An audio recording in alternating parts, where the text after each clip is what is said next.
I do. Thank you, sir. I'll put yours over here. May I proceed, Your Honor?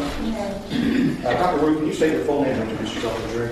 Yes, my full name is Dr. Joseph Chong and Wu, and JOSEPHCHONGSANGWU. Okay, Dr. Wu, what do you do for a living? I'm a neuropsychiatrist who specializes in neuroimaging, And you say neuroimaging, what are you referring to? the brain, and so I specialize in brain imaging. Okay. Tell us a little bit about your educational experience. Yes, I did my medical education at Stanford University. I graduated from there with honors in 1978, and then I went to medical school. I graduated from the University of California, Irvine with my MD in 1982. After that, I did a residency in psychiatry, which I completed with honors in 1986. After that, I did a fellowship in brain imaging, brain and PET and MRI imaging, which I completed in 1988. After that, I joined the faculty at the University of California, Irvine, and became an associate professor there. And then I recently retired after 30 years of service at the University of California, Irvine. I recently retired from there March last year, and currently a professor emeritus, and still serve on the faculty as an active voluntary clinical faculty. I'm sorry, I didn't understand what you said. Oh, I'm sorry. I still serve currently as an active voluntary clinical faculty at the University of California, Irvine, and I'm also a member of the faculty for the UC Irvine Forensic Psychiatry Fellowship Program at Patton State Hospital. Patton State Hospital is the largest state psychiatric institution for the criminally insane, and so I teach about neuroimaging to the fellows who are psychiatrists there. I teach about brain PET and brain MRI imaging, about neuropsychiatric disorders to the Patton State Hospital Forensic Psychiatry Fellows. Okay. And, Doctor, have you testified in court before? Yes, And about how many times? I've testified on over 100 occasions. And on each of those 100 occasions, were you testifying as an expert in the field of neuropsychiatry? Yes. Your Honor, I would tender Dr. Wu as an expert in the field of neuropsychiatry. Your Honor, I have no questions at this time. All right, you'll be allowed to testify in that regard.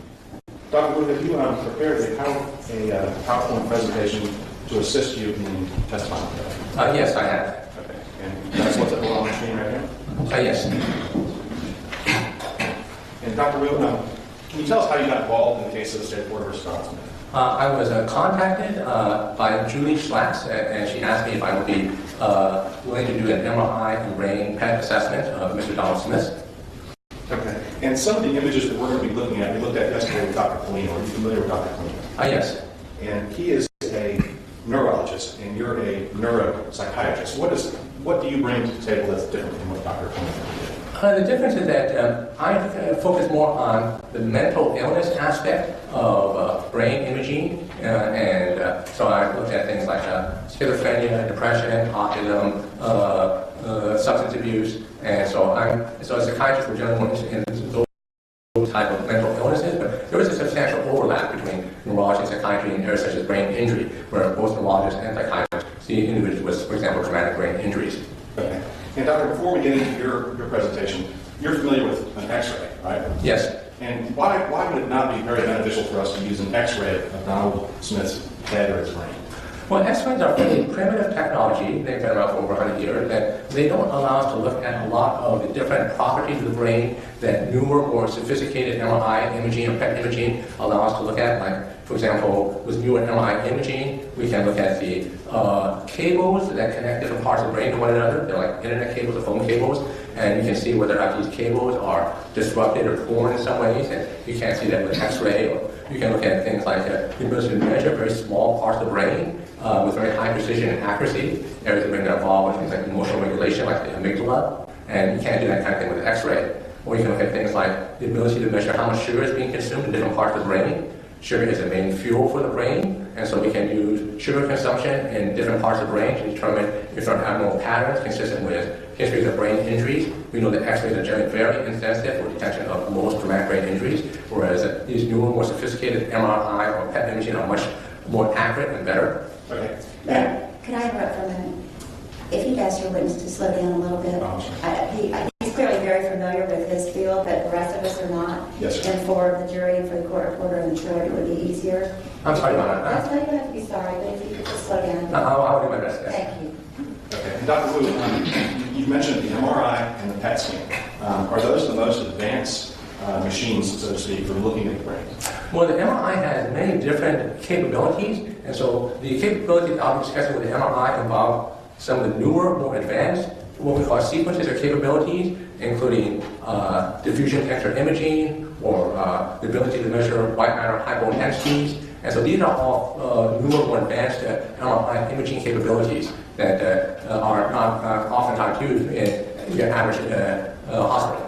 Okay. And are the MRI machines more advanced than, say, an EEG? Yes, and EEG, conventional EEG is like a caveman technology compared to the ability to look at some of the more sophisticated properties that we can now look at with MRIs. Okay. So we're using the best equipment we have, right? Yes. Okay. And if you would return to the first screen on your PowerPoint, talk to us about what you're going to do today. So I'm going to talk about 4 different types of imaging. The first 3 will deal with MRIs. The first type of MRI imaging I'll talk about will be MRI quantitative volumetrics, or QV for short. And that's the ability to measure the different volumes of the brain, like the hippocampus or the amygdala, with very high precision and accuracy to see if there are abnormalities in how large or small different structures of the brain are. The second type of MRI imaging I'll be talking about will be something called white matter hypointensity, or WMH for short. And white matter hypointensities are abnormalities that show up in the MRI, which are a reflection of things such as maternal infections during pregnancy, which can cause a malformation of the wiring of the brain. And the third type of MRI imaging I'll be talking about is diffusion tensor imaging, or DTI. And DTI looks at the ability to be able to measure the cables that connect different parts of the brain to one another, like the white matter cables that connect the right side of the brain to the left side, the front to the back. And so I'll be talking about 3 different types of MRI: the quantitative volumetrics, the white matter hypointensities, and the DTI. And then I'll be talking lastly about something called PET imaging. And PET is an imaging that allows us to look at sugar metabolism. Sugar is the main fuel for the brain, and we can measure how much sugar is being consumed in different parts of the brain. We look at the function of the brain, and these 4 imaging techniques show evidence of abnormalities that occur in utero, and which created abnormalities consistent with severe neurodevelopmental disorders, which have a significant impact in the ability to be able to form normal human relationships, and the ability to and which result in an abnormal fixation or intensity, so this severe neurodevelopmental disorder is associated with kind of being stuck on something, with and fixated. And so the first 2 ones I'm talking about will show evidence that's consistent with this severe neurodevelopmental disorder, the MRI quantitative volumetrics and white matter hypointensities. And he also shows something that is consistent with a significant neurodegenerative disorder, which is a result of multiple traumatic brain injuries, which causes a very high probability of developing a condition called CTE, or chronic traumatic encephalopathies, like what is seen in many athletes who have sustained significant concussions. So he has a combination of severe lifelong neurodevelopmental disorder, abnormality on imaging, severe neurodegenerative disorders resulting from traumatic brain injuries that likely occurred when he was 9 and 20. And so I'll be discussing those in my presentation today. What slide is your sorry? Can we go to the next slide, please? Yes, sir. So the first one that I'm going to talk about is MRI quantitative volumetrics. And if you can go to the next slide, please.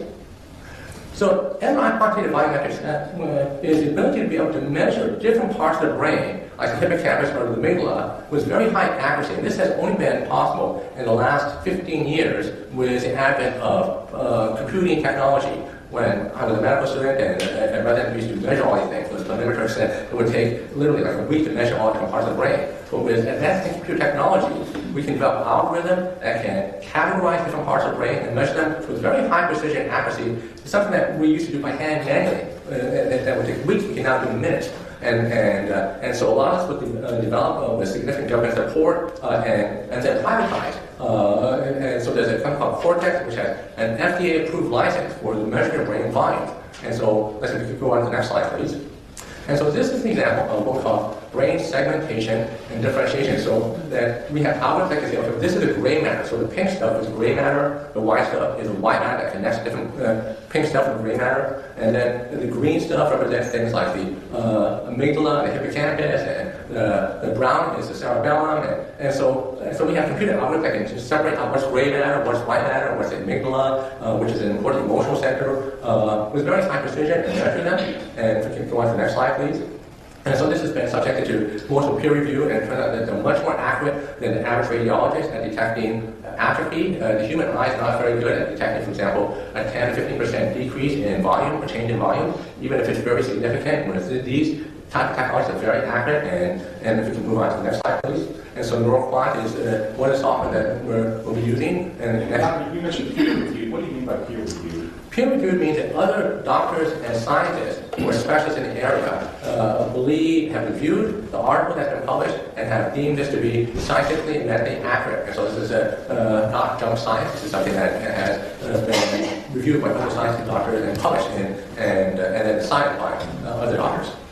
And so this is a NeuroQuant report, and so the abnormalities I'll be focusing on in particular are the first line is total cerebral white matter and cerebellar white matter, and you'll see that these show that Mr. Donaldson had an abnormal increase in the white matter of his brain. And if we move on to the next slide, please. So I've blown these up here, and so you can see that he has an abnormal increase in both sides of the cerebellum and his white matter, and abnormal increase in the left side of his cerebral cortex. And if we can move on to the next slide, please. So this shows this is just a report that indicates that. Next slide, please. Now, this actually measures the white matter in the cerebellum of Mr. Smith and compares it with normal control averages. So he has 20,000 cubic millimeters of white matter compared to 15,000 in normal controls. And so this is a significant increase. It's almost 30% larger than normal. And on the right side, he has 23,000 cubic millimeters compared to 15,000 in normals. And this is almost 50% larger than normal. And so this is something that occurs in 6 out of 1,000 people. And this type of white matter abnormality, having an abnormal enlargement of white matter, is something that has been reported in severe neurodevelopmental disorders with lifelong patterns of problems with relating in terms of social interaction. And so people with this severe malformation or miswiring with too much white matter have significant problems with social interaction, and they have a particular problem with being able to develop, maintain, and understand normal human relationships lifelong. And they have problems with impairment in empathy. They have their brain has difficulty being able to experience, sustain, and empathy. And they also have a behavioral pattern of very restrictive, repetitive pattern of abnormal intensity and fixation, where they become fixated on something and they can't let it go. And that's all they think about, and they have it to an abnormal degree. And Doctor, is that like being stuck in third gear in a car? Yes, it's like being stuck in third gear and not being able to shift out. And this is something that they have a lifelong fixation with something that consumes them. And if we can move on to the next slide, please. And so now this type of severe lifelong neurodevelopmental disorder is also associated with enlarged hippocampus and amygdala. And so having an abnormally enlarged hippocampus and amygdala is also associated with a severe lifelong neurodevelopmental disorder. And the hippocampus and amygdala are very important emotional centers of the brain that help to process normal human emotions. And so when you have this abnormal enlargement, this is seen in this type of severe neurodevelopmental disorder with severe problems with social interaction and severe fixations. Next slide, please. Doctor, if I can back up a little bit. Sure. When you're talking about the severe fixation on something, what happens when you mix in a person who is at an early age and throughout life has become a pedophile? Well, this is this can become, pedophilia can become the focus of this fixation, abnormal intensity, where a person becomes abnormally fixated to the point that they're not really interested in anything else or much else in terms of, this is their main fascination, passion, focus, consumption, and they can't shift gears. Okay. Now, other people with this severe neurodevelopmental disorder might have a fixation on trains or, on ghosts, for example. So it's almost like once a person with this severe neurodevelopmental disorder becomes fixated on something, whether it's trains or or pedophilia or ghost, it becomes something that's all they think about, and they become consumed with that thing. Okay, and a person who has a neurodevelopmental disorder like that, that causes this fixation, that's something that's sort of, for lack of a better way of saying it, that's wired into them. That's how their correct. brain developed. That's correct. So this type of lifelong neurodevelopmental disorder we have is abnormal intensity and focus and fixation on something. That's what we call very repetitive, restrictive. That this is the only thing, the predominant thing they think about, and it can vary widely. So some people become very fixated on butterflies or trains, or and they become experts in that, or other things. And sometimes that can be very useful, because sometimes if you become fixated on something like computers, you might become a great computer scientist. But sometimes it can be functional, sometimes it can be very maladaptive, but the intensity of the fixation is neurologically wired into the brain. Now, another cause for enlarged amygdala, this abnormal enlarged amygdala we see in our neuroquant, is severe emotional neglect. And so that's the second, and Mr. Smith has had a history of being severely emotionally neglected. And we know from, for example, studies with Romanian orphans. Now, in Romania, there was a dictator named Ceausescu, and he was fixated on having a population get larger. So he banned birth control, and so Romanian women had 10, 15 kids, and a large number of these kids ended up in Romanian orphanages, where they got very little emotional care. They were hardly touched on, just basically fed. And when researchers went back and looked at these Romanian orphans who were severely emotionally neglected, they found they had abnormally enlarged amygdalas. Just like Mr. Smith. Now, this is also seen, as I said, as a neurodevelopmental disorder. So there's two possible causes for this abnormal enlargement in the amygdala. These Romanian orphans also grew up with a severe deficit in their ability to be able to empathize, their ability to interact. And so he has two possible reasons why these might be problems that he has neurologically. If you go on to the next slide, please. And Doctor, these conditions, for lack of a better word, they're set in motion at a very early age. Yes, and so this severe neurodevelopmental disorder appears to be due to some kind of malformation in utero while the brain is being developed. And it's believed that there are a number of possible environmental factors that can cause this to occur. It could be toxins, and there are some evidence to suggest that certain environmental toxins might be a factor, like certain kinds of weed killers, Roundup, for example. So being exposed to this kind of toxin can alter the brain development in utero. It can be due to possible maternal streptococcal infections. It can be due to other types of things, but some type of environmental insult in utero, whether it's toxic, whether it's infection, can cause the what we call the neurogenesis. But during the brain development in utero, the brain has neurons that are being created, and that's called genesis. And then they migrate or move along a certain path, and they differentiate. And so when you have these kind of environmental insults, whether it's due to some kind of environmental toxin or infection, this can cause a miswiring of the brain that can cause this kind of abnormal enlargement of white matter in the brain, and this causes an abnormal enlargement of the amygdala hippocampus, and this can cause this kind of syndrome, this severe lifelong neurodevelopmental disorder with severe deficit in the ability to engage in normal social interaction and the ability, and then with severe problems with becoming abnormally fixated and this restrictive repetitive pattern of fascinations. Okay, Doctor, you've used the term in utero several times. What does that mean? In utero means while a baby is being carried in the uterus of the mother. So during, for example, second, third trimester, if a mother is exposed to some kind of environmental toxin or has some kind of infection, that appears to significantly increase the risk of developing a severe neurodevelopmental disorder that causes the neurons to grow incorrectly and to migrate incorrectly to its correct path.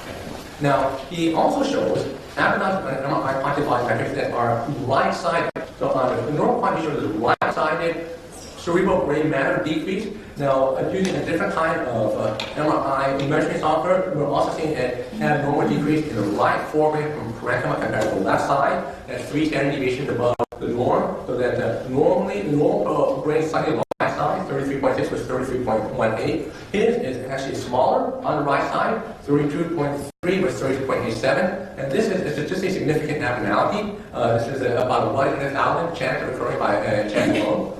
And so this is the kind of thing that we see in individuals who have sustained some kind of brain injury to the right forebrain parenchyma, which is kind of atrophy. And so the quantified metrics also shows, in addition to this abnormal increase in white matter, this abnormal enlargement of the amygdala, is this right-sided deficit. Now, this has significant implications. So if we move on to the next slide, we know that right-sided cortical injuries can result in abnormal sexual preferences. That a brain injury on the right side can result in a hypersexuality or sexual disinhibition and can alter sexual orientation towards children, or can release a pedophilic orientation in predisposed individuals. That individuals who sustain right-sided damage to the brain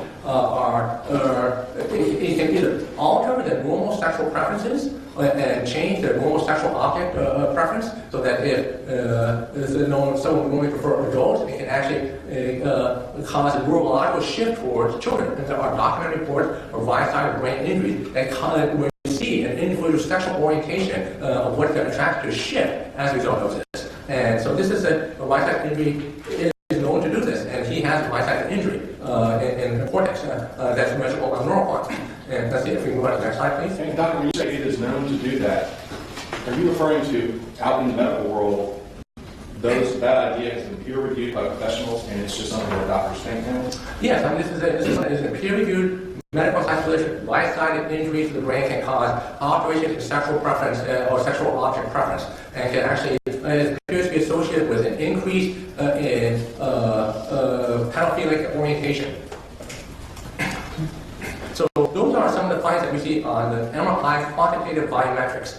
So to sum up, we saw an abnormal increase in white matter, which is seen in this kind of severe lifelong neurodevelopmental disorder with impairment with social interaction and restricted fixation. We see this right-sided injury, which is associated with abnormal sexual fixations, and we see and so those are the main things that we see with the quantitative volumetrics. So let's shift gears to MRI white matter hypointensities.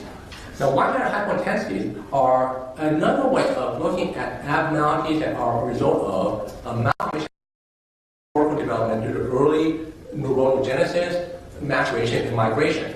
And so neurogenesis means the genesis of or creation of new neurons as a neuron sprout in the brain during pregnancy. Maturation, that these neurons are kind of immature and they have to mature and they have to move, they have to migrate in the brain. And so if we move on to the next slide, please. So this is not Mr. Smith's brain. This is an illustration of what white matter hypointensities look like for people who are not familiar with what white matter hypointensities look like. And so these yellow circles show areas of white matter hypointensities. And this is something that can be measured with, again, high precision now with computerized algorithms. And if we move on to the next slide, please. Now, we know that these kind of white matter hypointensities can occur from things such as maternal infection, like streptococcal maternal infection, or chorioamnionitis, or prenatal brain injury that can cause abnormal increase in white matter hypointensities. If we move on to the next slide, please. Now, if we look at Mr. Smith's white matter hypointensities, and we look at normals have about 1,757 cubic millimeters of white matter hypointensities with standard deviation of about 694. Now, Mr. Smith has over 5,000 cubic millimeters of white matter hypointensities. Now, this has a p-value of 1.7 times 10 to the minus 6. That means only 1.7 out of a million person would have this number of hypointensities. And so this is almost triple the number of white matter hypointensities that are normal. And so this is seen in individuals with this significant lifelong neurodevelopmental disorders with impaired social interactions and empathy and hypofixation obsessions. Now, we know that the higher the amount of white matter hypointensities is associated with a higher degree of this restrictive repetitive behavior. That the higher the white matter hypointensities, research has shown is associated with a greater degree of fixation, so that you become more and more fixated, more and more restricted, more and more repetitive in terms of your fixation. And that's your analogy about being stuck in third gear. Yes, and this is an extraordinarily high degree of white matter hypointensities that is a in utero malfunction associated with likely toxic environmental or infectious insults to the brain. Next slide, please. Okay, before we move on, Dr. These numbers right here, the odds of it occurring are 1 in 1.7 million people. So Mr. Smith's brain, if we extrapolate that out, the entire population of the United States is about 300-something million. Right. This would occur in about 600 people. That's correct. Okay, so this isn't something you see very often. This is a very rare degree of white matter hypointensities. It's highly abnormal, but it's the kind of thing that we see in this severe neurodevelopmental disorder with abnormal social interaction and abnormal fixations. Okay, so we've talked about white matter quantity by method of large abnormal white matter and the right-sided atrophy of the cortex. We've talked about the white matter hypointensity. And so the third type of MRI imaging I'll be discussing is MRI diffusion tensor imaging, or DTI. And we can move on to the next slide, please. So this is an example of diffusion tensor imaging in Mr. Donald Smith's brain, what we call the corpus callosum tractography. Now, if you'll see that there are some areas that are kind of black, and let's see, is there any way we can... I believe you can touch the stream here and circle. Yeah, see, so this area here, and this area here, and these areas here, these are areas of abnormal decreases in the, what we call the cables that connect the right side of the brain to the left side of the brain. You can see that other parts of the brain are intact, but these areas in particular show that there is a shortening of the fiber tract length of the corpus callosum. Now, I'll be talking about how these fiber tracts are measured. I'll talk about the physics principle that underlie this more advanced MRI imaging technology. Now, we'll be talking about another property that we can derive from MRI DTI called fractional anisotropy. So if we can move on to the next slide, please. Okay, so this is my report that talks about abnormal decreases in fractional anisotropy and this decrease in fiber tract in mid-anterior mid-posterior callosum. And let me go on to the next slide, please. Okay, so these red areas are areas that have abnormal increases in the internal capsule. This area here, here. These red spots are areas that are abnormally high FA. That's seen in individuals with old traumatic brain injuries. And then let's move on to the next slide, please. Okay, let's see. And can we move to the previous? Okay. So this area, oftentimes this area in particular, that red spot, if we can move into the mid-corpus callosum. If we can move on to the next slide, please. Okay, so I'll be talking about that spot, but first I'll be doing a basic background as to how we can measure these axons in the brain. And so the way diffusion tensor imaging works is that it looks at the diffusion of water molecules in the axon. Axons are these like cables that connect different parts of the brain to each other, like the right side, the left side, the front to the back, the top and the bottom. They're like equivalent of internet cables or phone cables, except that they're like long straws. And so you can get the diffusion of water molecules in these long straws that connect different parts of the brain to each other. And if we move on to the next slide, please. So here is this axon, and this is like a long straw, and the water molecule moves inside the straw here. And if we move on to the next slide, please. Now, when you have some kind of head trauma, you have what we call shearing of the straw, where the axons are sheared, and then the water molecule is no longer able to diffuse. It starts to leak out into these areas around here. And so this is what diffusion tensor imaging looks at, is the integrity of those axons or straws and the diffusion of the water molecule. And if we move on to the next slide, please. And so what happens is that after you have some kind of traumatic brain injury, you have shearing, and then you can have shortening, which is what we saw of those tractography a few slides back. So you can go back and show the colored image before. So this right here. Yes. And then you can see how the axons are shortened out, and then you go back to the very beginning here. Yeah, right here. So that's what we're seeing here, is that these black areas here, these are a result of shearing of the axons. So these areas here are missing the normal diffusion of the water molecule in those areas. And so if we can go back to the previous slide we were at. Okay, so if we move on to the next slide, please. Okay, so that's what we're seeing here. And if we move on to the next slide, please. So now, a good metaphor to talk about how DTI works is that if you put a straw in a glass of water, and you put a drop of food dye or soy sauce in a straw, that food dye straw will stay inside the straw. But let's say the straw had a lot of holes in it, it was torn. But that food dye will start to diffuse out of the holes of that straw. And that's what is happening when we look at diffusion tensor imaging. So if we look at the next slide, please. So this is, so here there's no straw. And so normally when you put a drop of food dye in a glass of water, it diffuses in all directions equally. So if we move on to the next slide, please.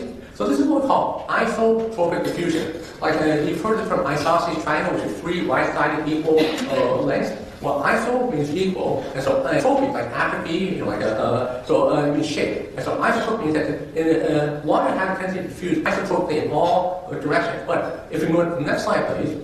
If you were to put that drop of food dye in a straw, then diffusion will no longer be isotropic, it will be anisotropic from meaning not equal diffusion. It will highly anisotropic in diffusion. If you can move on to the next slide, please.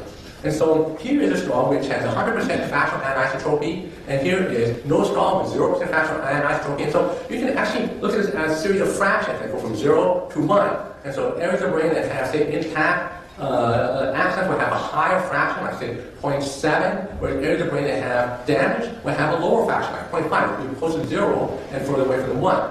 And so if we move on to the next slide. So for example, a typical healthy anterior corpus callosum would have a value of 0.75, and a typical FA, or fractional anisotropy, for a TBI, or traumatic brain injury, is 0.6. And this would be about 3 standard deviations below the mean, or about 1 chance in 1,000. And so we can, so this is another thing that we can look at with DTI is this fractional anisotropy. Now, if we go to the next slide, please. And this is something that's well accepted, books on this, hundreds of articles on this. Let's see, if we move, can we get rid of the next slide? Get rid of the rest of the I'm sorry.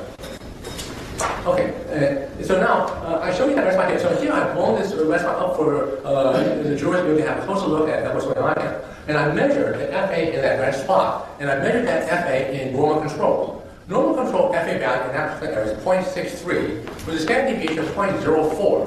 So that means that 0.04 means that 2 standard deviations above and below the mean would have 95% of the population. So 0.63 minus 0.8, which would be about 0.5.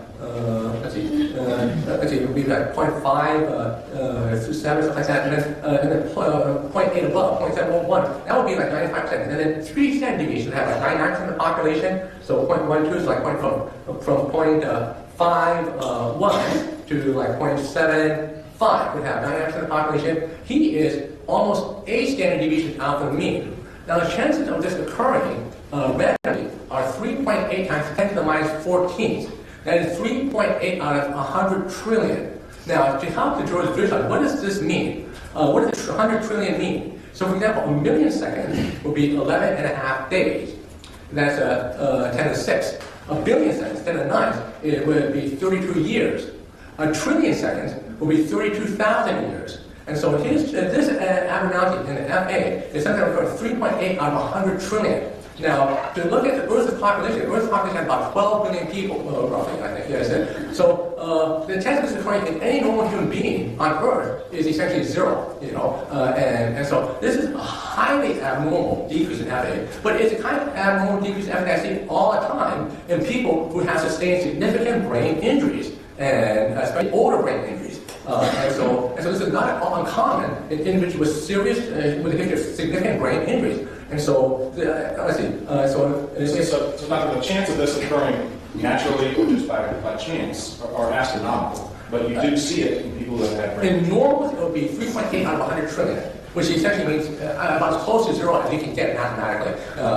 But in brain injury, this is very common. I see it all the time in people with significant histories of multiple traumatic brain injuries. And so this is this would be very consistent with Mr. Smith having had some history of serious brain injury in the past. And when I reviewed the records that were provided to me by Brooke Butler, he has had at least a couple of significant injuries, head injuries. He had a significant head injury when he was 20, when he hit an oak tree and he flipped his car, and he had a significant head injury when he was 9, when he was riding a bike. So this is the kind of thing that we would see, I would see, in an individual who had that kind of history. Let's see, can we move on, Doctor? Brooke Butler has been introduced to the jury before, and she will be testifying later today. You're indicating that you learn things from her by talking to her, by reading reports? Yes, I talked to her and read the reports, yes. Okay. So she's our mitigation coordinator, and your understanding of that is she interviews a lot of people, including Mr. Smith. Yes. And provides you with sort of a factual background about his life from the time that he's a child up until now. But she's a fact gatherer. Yes. Yes. So I would like fact gatherers for information about the patient's clinical history. Okay. So we move on to the next slide, please. So this decrease in FA is consistent with very significant traumatic brain injury, almost the kind of injuries I see people at high risk for CTE, or chronic traumatic encephalopathy, like what we see in a lot of sports injuries these days. Individuals with multiple concussion, multiple brain injuries. And it's very consistent with the kind of abnormalities that are on neuropsych deficits that Dr. Sesto was going into much greater lengths since that's his specialty. But he has a number of neuropsychological deficits that are very consistent with this kind of abnormality, including public dichotic listening, which is the kind of thing you would see with full explosive abnormality, because dichotic listening involves the ability to connect the right side of the brain to the left side of the brain. And CTE is a neurodegenerative disorder, and I'm going into a little more on what CTE is and what this means behaviorally. Okay, but before you do that, neurodegenerative disorder is the broader class of conditions. And Yes. CTE is one of those conditions that's in that broad class. Yes, it is a subtype of neurodegenerative. Others include Alzheimer's disease, for example, is another neurodegenerative disorder. So this is a type of a neurodegenerative disorder. The brain's deteriorating due to some pathology. And this, let's see. So if we move on to the next slide, please. So he had an accident when he was 20, 1976. He hits this oak tree at Orange Picker Road with his car. He has a bicycle accident. And he also had other problems in non-verbal memory, executive function, spatial perceptual function, noted by Dr. Sesson. That would be very consistent with the history of multiple TBIs. And by TBIs? Yeah, traumatic brain injuries. And so I won't go into those. Dr. Sesson will go into those in real life. Let's see, the next slide, please. Now, we know that there are a number of very important behavioral implications of brain injuries. So if you sustain a brain injury, then you're going to have a much greater risk of becoming a substance abuser. We know that brain injuries can affect the judgment center of the brain, can affect the impulse regulation of the brain. So we know that people with brain injuries are much more likely to become highly addicted to multiple substances because the brain areas that are involved with judgment and impulse regulation are damaged. And we also know that people with a brain injury are much more likely to have severe mood problems. And Mr. Smith has had a history of severe depression and suicidal thoughts that reported in 2011. We know that brain injury can result in behavior that looks like antisocial behavior, where it looks like you don't care about people, where you are callous. But the important thing from a diagnostic perspective is that antisocial personality disorder has to be made in the absence of neurological insults that can explain that. So this is in a person with an intact brain. Now, you can have antisocial behavior that is a result of brain damage, where your ability to regulate impulse or judgment makes you look like an antisocial person who has normal brain that way. But it's not antisocial behavior personality from a strictly medical perspective, but it can look like that. Now, it can also... It's possible a psychologist could have interviewed Mr. Smith years ago and concluded, without the type of testing you do, that he has antisocial disorder. Yes, I mean, if you are unaware of histories of brain injury that might have been a factor in this, yes, I can see how it would be very easy to make misdiagnosis. This happens all the time because doctors don't always have a complete historical and medical record available on the people that they're interviewing, and without that, it's very easy to make a misdiagnosis. And we also know that brain injury can increase the risk of developing psychotic disorders. And Mr. Smith has a history of auditory and visual hallucinations that occur intermittently, and this is consistent with a brain injury. And we know that brain injury can increase other impulse disorders, so that you can become sexually disinhibited with brain injuries. And so there are many neurobehavioral complications that result from brain injuries. And this DTI shows astronomical decrease in evidence, highly consistent with the history of multiple old traumatic brain injuries. Next slide, please. And that's the picture you showed us earlier. Yes. With the black spaces, and then you drew the lines down. Yes. And that red spot in the previous slide. Next slide, please. And we know that having a history of multiple traumatic brain injuries can also set one up for a condition known as chronic traumatic encephalopathy. This is linked to multiple old traumatic brain injuries, and this is unleashing a cascade of events in which the brain starts to deteriorate, sometimes decades after the injury, and which can result in a progressive decline over time of memory, impulse control, cognition. And if we move on to the next slide, please. And so if you look at a CTE type of brain at the bottom, versus a normal brain at the top, you'll see that this reddish area here includes abnormalities that are consistent with CTE, and that there's shrinkage in the brain. And Mr. Smith has shrinkage on the right side of his cortex of the brain. Let's see, in the neurocortex. Next slide, please. And CTE is much more likely to develop if you've had traumatic brain injury earlier. So, for example, we know that professional athletes who started playing before age 12 are much more likely to develop CTE than professional athletes who started playing after 12. And we know the younger brain is much more susceptible to diffuse brain injury, which leads to pronounced behavioral and cognitive deficits. And Mr. Smith was 9 when he had at least one of his TBIs, the bicycle accident, which should put him in prime territory for a risk of developing CTE, especially when he combined this with a second injury at 20 when he had the car that flipped. Next slide. We use this term TBI, or traumatic brain injury. Does it have to be a super serious injury? I mean, we see two kids collide on the football field, and one gets up and he's got a knee. That's kind of what we're talking about, right? Well, it doesn't. In this case, concussions don't even necessarily have to have a complete loss of consciousness. You can have what's called artificial consciousness, and we know this because there are multiple professional athletes who've had these concussions without loss of consciousness, who later develop CTE, and so it's clear that loss of consciousness is not essential to develop CTE. Having multiple brain injury is the prerequisite, and so yeah, a lot of consciousness is not required. Okay. So traumatic brain injury, it's a big term,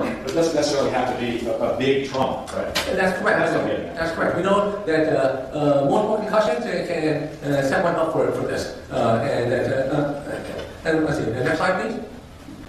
So we talked about three different types of MRI. We talked about MRI quantitative volumetrics that have the local amount of white matter seen in severe neurodevelopmental disorders with significant social impairment and abnormal fixations. We've seen this MRI white matter hypotensities, which is seen in people who had maternal insults like infection or toxic exposure. We've seen there's DTI, these cables, with this abnormal decrease with chances that are like 1 in 100 trillion of this being normal and very consistent with multiple brain injury. So now we're going to shift gears and talk about PET scans. And so PET scans are a different kind of imaging modality than PET scan than MRI imaging, but it's been around for decades. There have been thousands of articles that have talked about PET scans. And PET scans show for positron emission tomography. And let me show you an example of a PET scan. So this is a typical normal PET scan. And you'll see that in a normal PET scan, you'll see the colors here, and the colors indicate the amount of sugar consumption. Red indicates areas of higher sugar consumption, and blue indicates lower sugar consumption. Green is sort of any other in between. And we know that PET scans are much more sensitive at detecting brain injuries than, say, many MRI scans. So, for example, you can actually have a normal, typical MRI of a cadaver, but if you were to get a PET scan of a cadaver, you get a blank screen. There's no sugar being consumed. Or you can have someone who's in a coma who can have a normal, conventional MRI sequence because the structure of the brain here is normal. But if you were to do a PET scan of someone in a coma, the PET scan will be like all blue or green, bluish green, because there's very little sugar being consumed. So we know the PET scans are much more sensitive than conventional MRI scans. Let's see if we move on to the next slide, please. So how PET scans, what's the basic underlying physics of PET scans? So PET scans rely on something called positron, which is short for positive electron. A positive electron is a form of antimatter. The electrons in our universe are normally negatively charged. Now, antimatter doesn't normally exist in our universe, but we can create antimatter using a device called a cyclotron. Now, the advantage of creating an antimatter version of an electron is that when you combine antimatter with matter, you get the transformation of the mass in the matter and the antimatter into pure energy using Einstein's famous equation, E equals mc squared. E equals energy and M equals the mass. So the mass of the positron and electron are converted into energy. And if any of you are science fiction fans, you may remember the show Star Trek, in which the USS Enterprise is powered by matter and antimatter engine. While that show is science fiction, the basic physics principle that the combination of matter and antimatter creates tremendous energy is in fact a well-accepted physics principle, and it's a fundamental physics principle that underlies PET scans. And if we move on to the next slide, please. So this is how we create an antimatter version of an electron emitter. And so you see these triangular magnets here. This is, if you look at the foot of a cyclotron, which is a 22-ton instrument, it costs $7 million. If we move on to the next slide, please. This is a schematic of a cyclotron, and you'll see these two triangular magnets. And these triangular magnets will alternately either attract or repel charged subatomic particles and get them to move in circles. And so that with each alternation of attraction and repulsion, this charged subatomic particle move faster and faster and faster. It's kind of like slapping a merry-go-round, so you get the merry-go-round to go faster and faster and faster. So by the time the charged subatomic particle comes up from the cyclotron and strikes a target, it is traveling at almost the speed of light, which is 186,000 miles a second. So the charged subatomic particle is traveling about 99.99% the speed of light. And it takes that kind of speed for the charged subatomic particle to bombard a target to create an antimatter emitter, the fluorine-18. Now, if we move on to the next slide, please. So the fluorine-18, which is created by this bombardment of the charged subatomic particle, is attached to a sugar-like compound called deoxyglucose. Sugar is a main fuel for the brain, and it's attached in a hot cell. So if we go on to the next slide, please. So the next slide shows a radiochemist in front of a hot cell, and there's a 2-inch thick leaded glass window which shields the radiochemist from the deadly radiation of the fluorine-18. And he's using robotic manipulators to attach the fluorine-18 to a sugar molecule, which will then be injected into the patient. So if we move on to the next slide, please. And so in order to inject into the patient, we need an intravenous line. So if we move on to the next slide, please. So this chemical is injected into the patient and it starts flowing through their blood system. Yes, exactly. And so here is a model. The model has an intravenous line being placed in his arm. And then next slide, please. And then here, we're seeing that after the radioactive sugar molecule, the 418 is taken into the brain, it takes about 30 minutes for the sugar molecule to be absorbed by the brain. And then after that, you place the patient's head inside the PET scanner. It's like a giant donut here. And the PET scanner is like a developing tank. And if we move on to the next slide, please. And here you see this E plus molecule, which is being emitted from the fluorine-18 sugar molecule, and it's combined with the E minus molecule here, the regular electrons. So you have the antimatter, the E plus, the matter, the E minus, and then they annihilate each other, 45 annihilation decay, and then you have the energy rays that emerge at 180-degree angles from the annihilation decay. And so you have energy rays that come off and strike these crystal detectors, and you have coincidence circuits built into the crystal detectors that when two... Oh, I'm sorry. I'm having a really hard time understanding. I'm sorry. I'll try to slow down. I know I'm going too fast, probably. I'll try to slow down. I apologize. You have energy rays that strike the crystal detectors, and you have a coincidence circuit, so that when two detectors coincidentally register a hit, the coincidence circuit says, aha, there is an energy ray pair that came off that caused a simultaneous registration of the energy rays, and so the computer draws a line between those two crystals. And if we move on to the next, so basically... Mr. Fletcher, Yes. I think if we took a breath between each slide, just to give just a moment, I mean, it would help all of us a little bit. Okay, just slow it down a little bit next time. Yes, I'm sorry. I know I've been told before I speak too fast and I get excited. It's hard for me to slow down. I'm trying to listen. I sincerely apologize. Okay. So this is a schematic of the crystal detectors in the PET scanner. And so you can see that when an energy ray pair goes off and simultaneously strikes two crystals, a line is drawn between those two pairs of crystal detectors. And so basically we're looking at millions of these intersecting lines where areas that have the fluorine-18 antimatter are the source of millions more energy rays that emerge from that part of the brain, and areas that have less sugar have fewer energy rays emanating from that part of the brain. So there are fewer intersecting lines where there's less sugar and more intersecting lines where there's more sugar. And so that's the basic physics behind how the PET scan works. Next slide, please. So the last 10 or so slides, you basically introduced Jerry to the science behind how a PET scan works. Yes. And that gives us some of the most advanced imaging of a human being's brain that we've ever seen. Yes, it's a lot years ahead of X-ray, EEG. Let's move on to the next slide, please.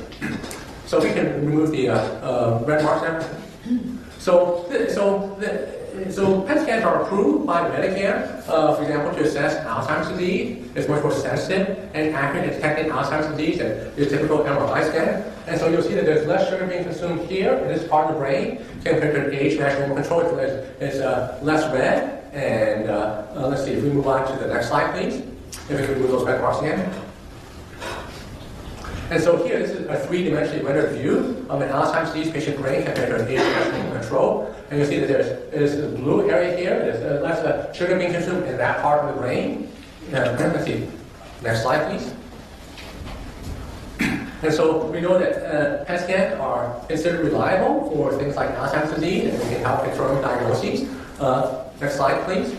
Now, Mr. Smith had an abnormal PET scan report, and he had an abnormally low neocortical to cerebellar ratio of metabolism and an abnormally high level of metabolism and glycogen. And I'll go through what all this means.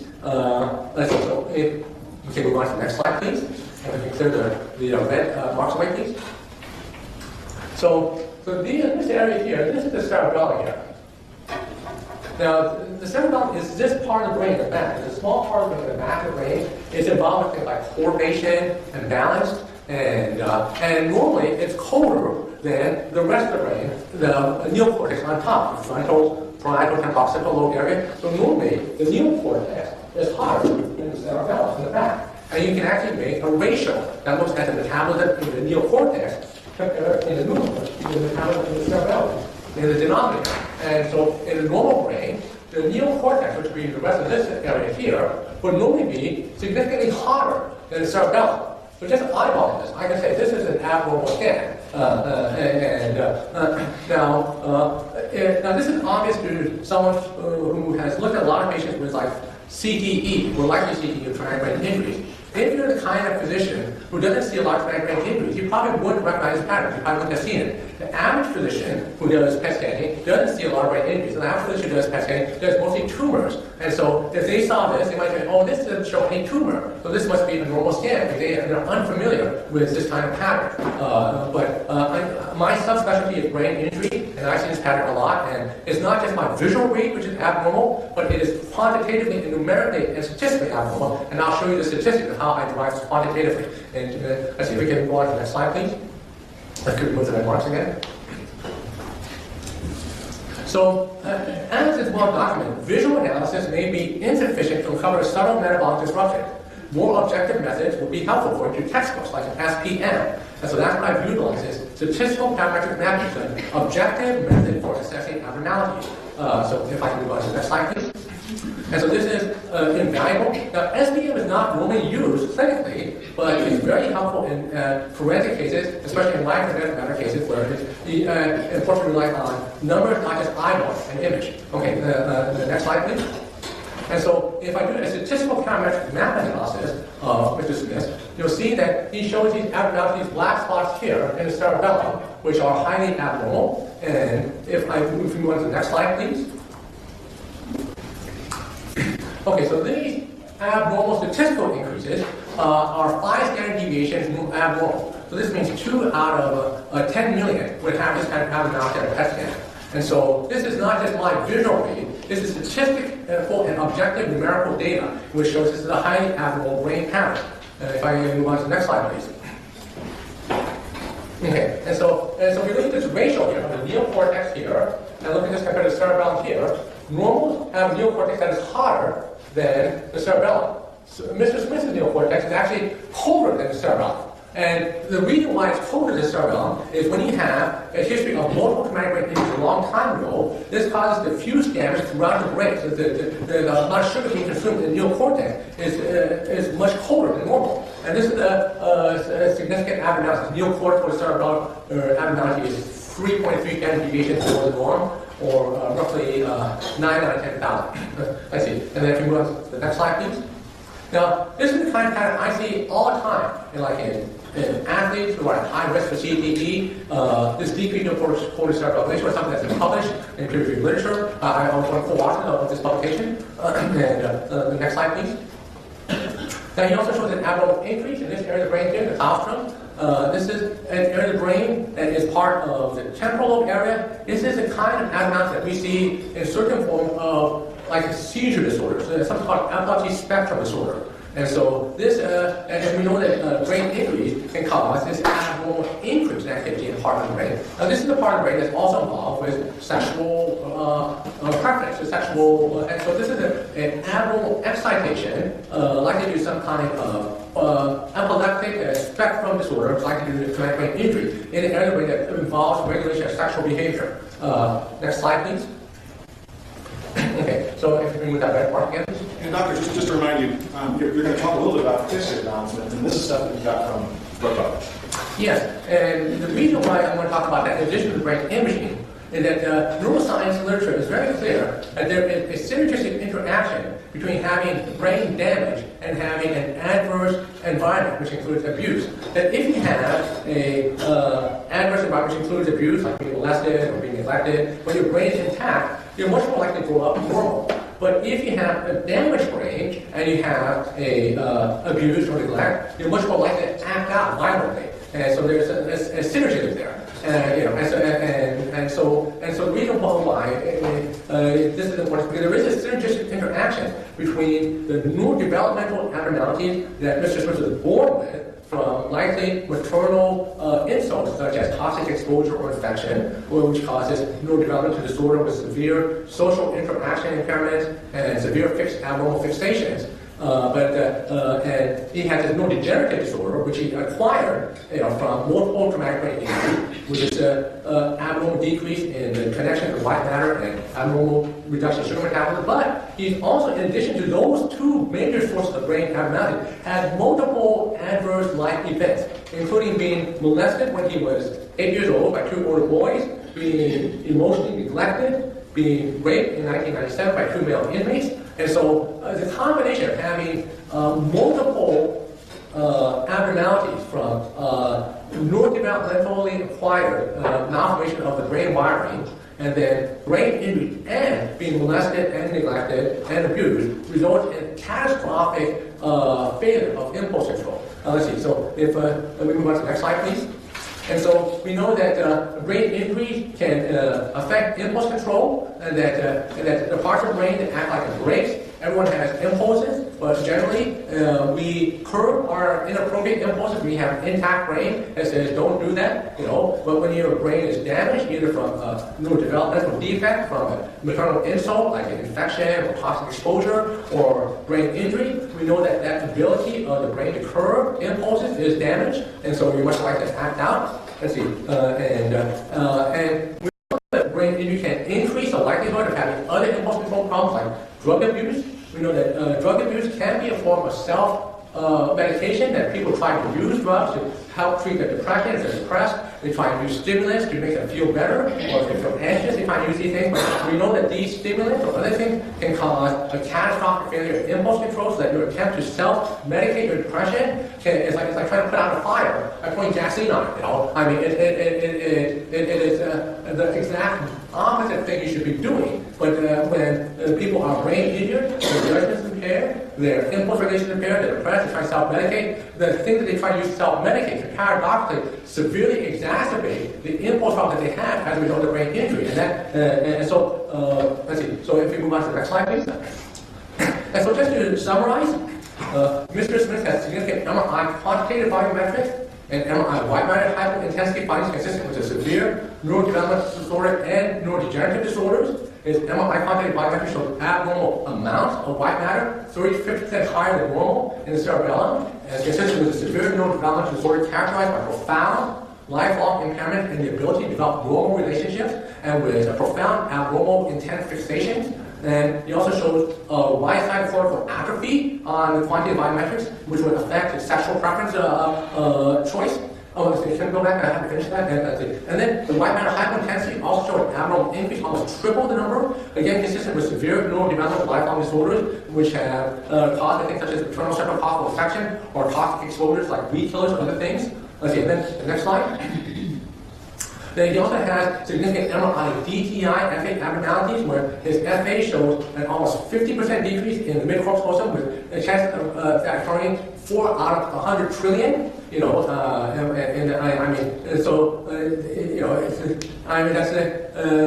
it's literally an astronomical odds, of this occurring in normal population. It's actually impossible to find in normal population, but very common in people with multiple severe brain injuries, and very common in people with high risk for CTE. And we know that CTE causes a decades-long deterioration in impulse control that gets worse and worse over time.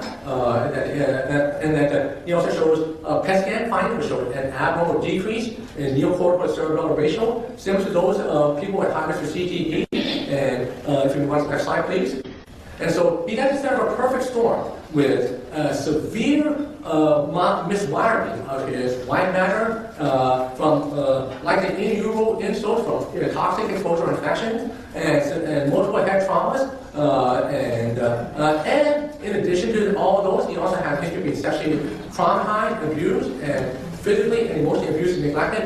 And we know that neurologically speaking, that all of these combine to create an individual who's going to have catastrophic failure in impulse control. So that's my last slide.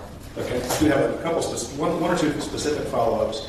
And if you can help me find, up here it's not numbered, but I'm looking for the slide. I think it's number 36. Okay, keep going. Let's see. Okay. Keep going.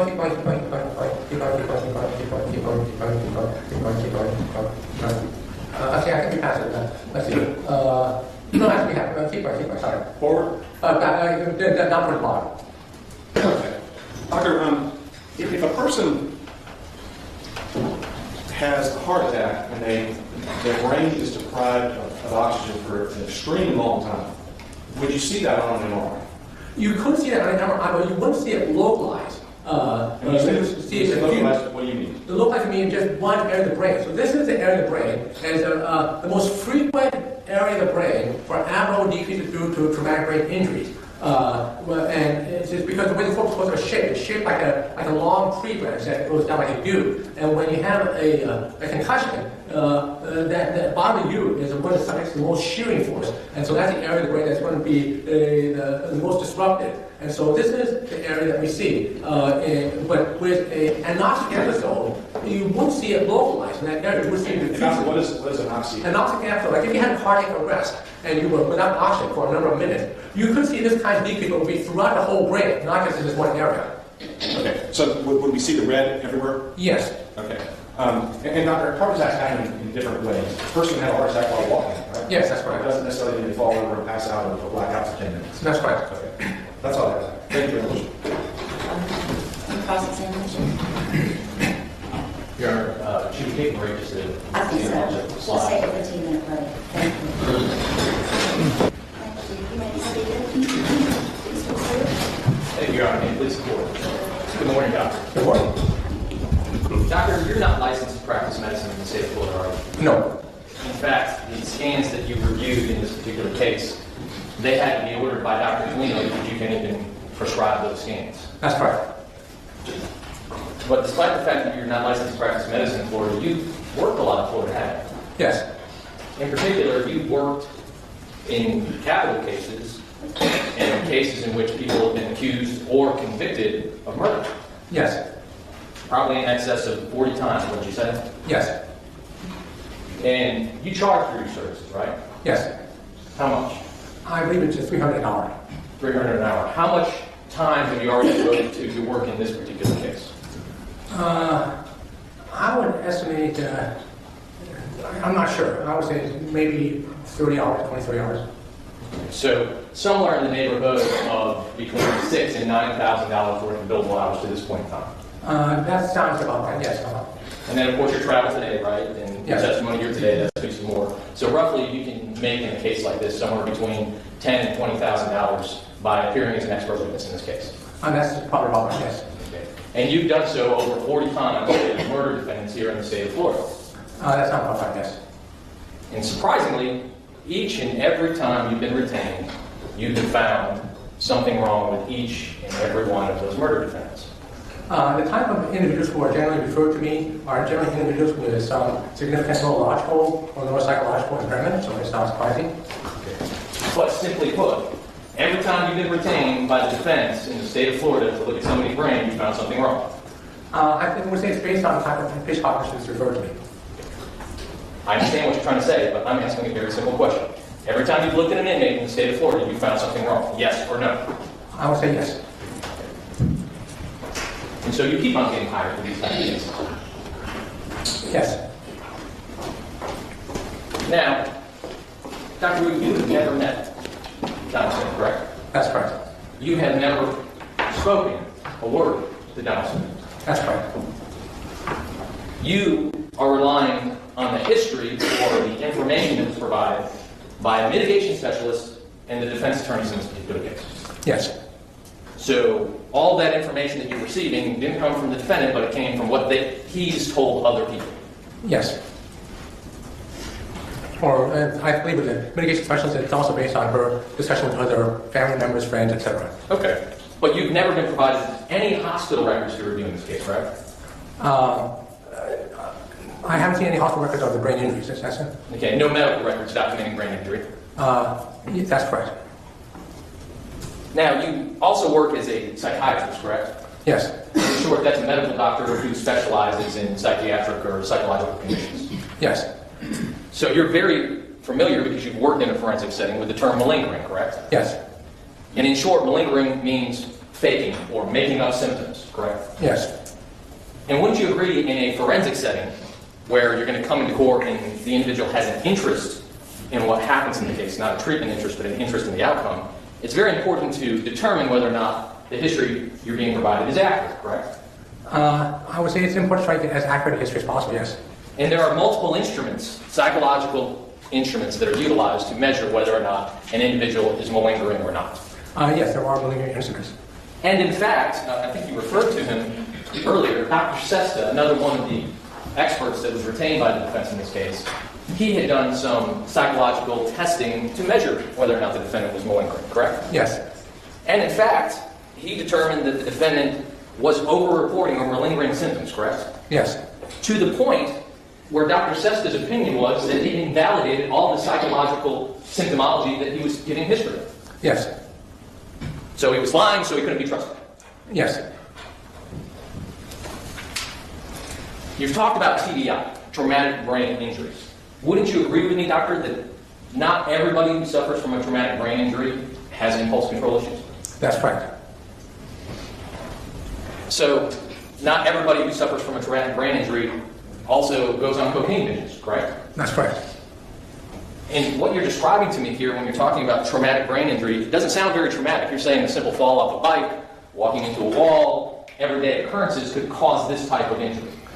Well, I would say that a simple fall off the bike likely would, but it's possible, depending upon how one fell off the bike, that one could have sustained a traumatic brain injury. And there was also a car accident where the car was slipped, and that's compounded. And obviously, I don't know if it's as bad as in California as it is here in Florida, but there are car accidents every day when you come to work, right? Yes. Okay. Car accidents aren't infrequent events, correct? Yes. Not everybody who gets in a car accident becomes a pedophile, right? That's right. Not everybody who gets in a car accident becomes a drug addict, right? That's correct. Okay. There are other factors, other conscious choices that are being made by individuals who suffer from traumatic brain injury. That's correct. Now, since you've never actually spoken to the defendant, you haven't actually learned from him what he did with the victim in this case on June 21st of 2013. That's correct. You don't know what was going through his mind because you've never asked him. That's correct. And since you've never spoken to him about the crime, you can't say whether or not his conduct was based upon the brain injuries that you've testified here to today, or whether or not it was just his conscious decision to rape and murder that child. I can say that he has profound neuroimaging abnormalities, and that these profound neuroimaging abnormalities, in conjunction with a history of being molested and neglected, increase the likelihood of catastrophic failure in impulse control. I don't think you understood the question I asked you. Let me repeat it just to be sure. And oh, by the way, I asked you this question beforehand when you were under oath in deposition. Since you have never spoken to the defendant about what he did to that little girl on June 21st, 2013, and why he made those choices, you can't say whether it's a result of impulse control or whether or not he made a conscious decision to do those acts. Isn't that true? Yes or no, sir? Well, I'm trying to parse the question, see if I fully understand the implications. So you asked me whether or not, since I haven't spoken to him, whether I can determine whether or not his actions were a result of impulse control failure or conscious decision. Is that correct? Yes. I can't directly answer that question. What's that, sir? I can't directly answer that question. Well, you do remember giving a deposition in this case, don't you, sir? Yes. Okay, and you were sworn to tell the truth, just like you were sworn to tell the truth here today. Yes. And referring counsel to page 22, line 19, I asked you the following question. And actually, I thought I wrote it down exactly the same way I just asked you here today. Okay, but without speaking to him directly, specifically speaking to him about what led him to commit the offenses in this particular case, and you can't state whether or not his conduct was a symptomology of the brain abnormality you saw, or whether or not it was a conscious choice of the defendant. And your answer under oath during deposition was, yes, that's correct. Do you remember saying that? And objection, Your Honor, improper impeachment. If he's going to attempt to impeach, you should read the entire answer to that question. It wasn't just simply, yes, that's correct. Well, first of all, I would ask that you would show the question and answer to the witness to see if you recall being asked that and answering the question. I'll show you. That's first. Sure. 22, line 19. It's highlighted for your ease. That was the question, that was your answer, wasn't it? I mean, what I said was that it's correct. I can't state whether it was a conscious decision or impulse control. And that's what I just stated here. So I don't see what the contradiction is. Actually, I think you just said you couldn't answer my question. Madam Court Reporter, will read back the witness's response? Okay. From when you last asked him the question before you went to the deposition? Yes.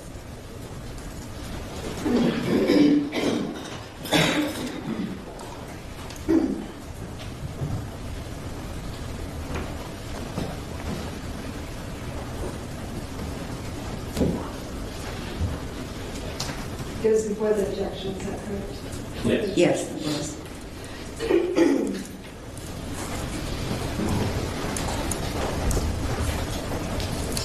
Before you said he can't answer the question, or after that, there was some more. Do you want your question before he said I can't answer Yes. that? If you would read Mr. Cleo's question before that answer. Question. I don't think you understood the question I asked you. Let me repeat it just to be sure. And by the way, I asked you this question beforehand when you were under oath in deposition. Since you have never spoken to the defendant about what he did to that little girl on June 21st of 2013 and why he made those choices, you can't say whether it's a result of impulse control or whether or not he made a conscious decision to do those acts. Isn't that true? Answer question yes or no, sir. It's very easy. Answer and try to parse your question and see if I fully understand the implications. So you're asking me whether or not, since I haven't spoken to him, whether I can determine whether or not his action was a result of impulse control failure or conscious decision. Is that correct? Question yes. Answer. I can't directly answer that question. Thank you, sir. I don't have any further questions. All right, if there's more to the answer that you wanted from the deposition published to the jury, of course, Mr. Fletcher can do that now. Doctor, you were asked about the places that you're licensed and the places where you have testified, right? Yes, Where are you licensed? Frank, California. And that's where you live, right? That's correct. And how long have you lived in California? I would say since I was 2, so 15 years. Okay. And does that in any way prohibit you from testifying anywhere else in the country? No, I testify frequently in multiple other states. All right, give us some examples of the types of cases you've testified other than in criminal cases. I've testified in a number of civil litigation in other states, including New York, Washington, Florida, Illinois. Okay. And in those cases, you are offered as an expert. And for instance, you've heard me say, I tender this witness as an expert in this field, right? Yes, And it's perfectly proper to be in a different state testifying as an expert, right? that's correct. Nobody requires that you have a license to practice medicine in Florida before you walk in this door, right? No, that's correct. Okay. And some of those other cases you have testified in, did they involve CTE? Yes. And did you have anything to do with the litigation that's going on in the NFL? Yeah, I've been involved with some of the NFL football players have been involved in class action lawsuits. Okay. And that's taken you all over the country? Yes. Okay. And that's because they have questions about the things that you are an expert in, right? Yes. Your education, everything you've done as a professional for years and years and years have gotten you to that point that you're sought after by those people, right? Yes, I have a specialization in brain imaging and advanced techniques. Okay. And you were asked about whether it was a conscious decision to do those things to Cherish Periwinkle or if it was impulse control, right? Yes. Okay. And the truth is, the answer is, it was a conscious decision, but it's influenced by the way his brain is structured. Yeah, I'll sustain the objection. If you want to read his answer from the deposition, of course you may. Or you may ask him a different question. If you can expand on that, can a person make a conscious decision to do something, but be influenced by how that person is built, so to speak? Yes, and it's clear that for an individual who has certain fixations that they are struggling to deal with, and if that the impulse control system is damaged, and this is going to impair the ability to curb those impulses. So ultimately, at some point, it becomes a philosophical question when damage to an impulse system and conscious choice comes into play. It's an area that is difficult to draw a precise line in. I can say that he has damage to areas that regulate impulse control, that he has damage in terms of areas that regulate sexual object preference, he has damage in terms of, and that there are multiple abnormalities in conjunction with multiple stresses, which make that impulse control even harder. Ultimately, I can't make a final say. All I can say is that these are risk factors, and it's kind of like if someone has a heart attack, if you have very high cholesterol, you smoke 30 pack years a day, you never exercise, you're going to be, you have family history, you're going to be at much higher risk for having a heart attack. But can I say precisely when a person's going to have a heart attack? No, I can say that a person's going to be at much higher risk. Okay, and doctor, as far as obtaining medical records, if you're looking for medical records from when a 62-year-old was 9 years old, are those sometimes hard to find? Yes, medical records are oftentimes destroyed after 7 years, and so it's oftentimes impossible to get earlier medical records. Now, the brain imaging clearly shows the kind of abduction that would be consistent with that kind of history, because the DTI decrease in FA, there's no way that that can be seen in a normal individual, but it's very common in individuals with multiple TBIs. And so just because there's no medical record doesn't mean that TBI didn't occur. As a matter of fact, the imaging shows that it very likely occurred. Okay. And if a person who is 62 now had a car accident when they were 20, those medical records, if they were medical records, would be 40 years old. Right? Yes, and it would be almost impossible to get medical records that old in most cases. Thank you, sir. That's all. May this witness be excused? Yes, sir. Thank you, Dr. Wood. We appreciate your time. You may call your next witness. Please go. The defense will call Dr. Joseph Sesta. Dr. Sesta.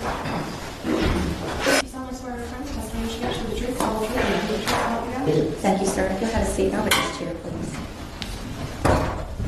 May this court. Good morning. Good morning. Can you please introduce yourself to the jury? I'm Joseph John Sesta. And sir, you are, can you give us your educational background? Sure. I have a Bachelor of Science degree in psychology from Stetson University here in Florida. I have a Master of Science degree in neuropsychology from Drexel University in Philly.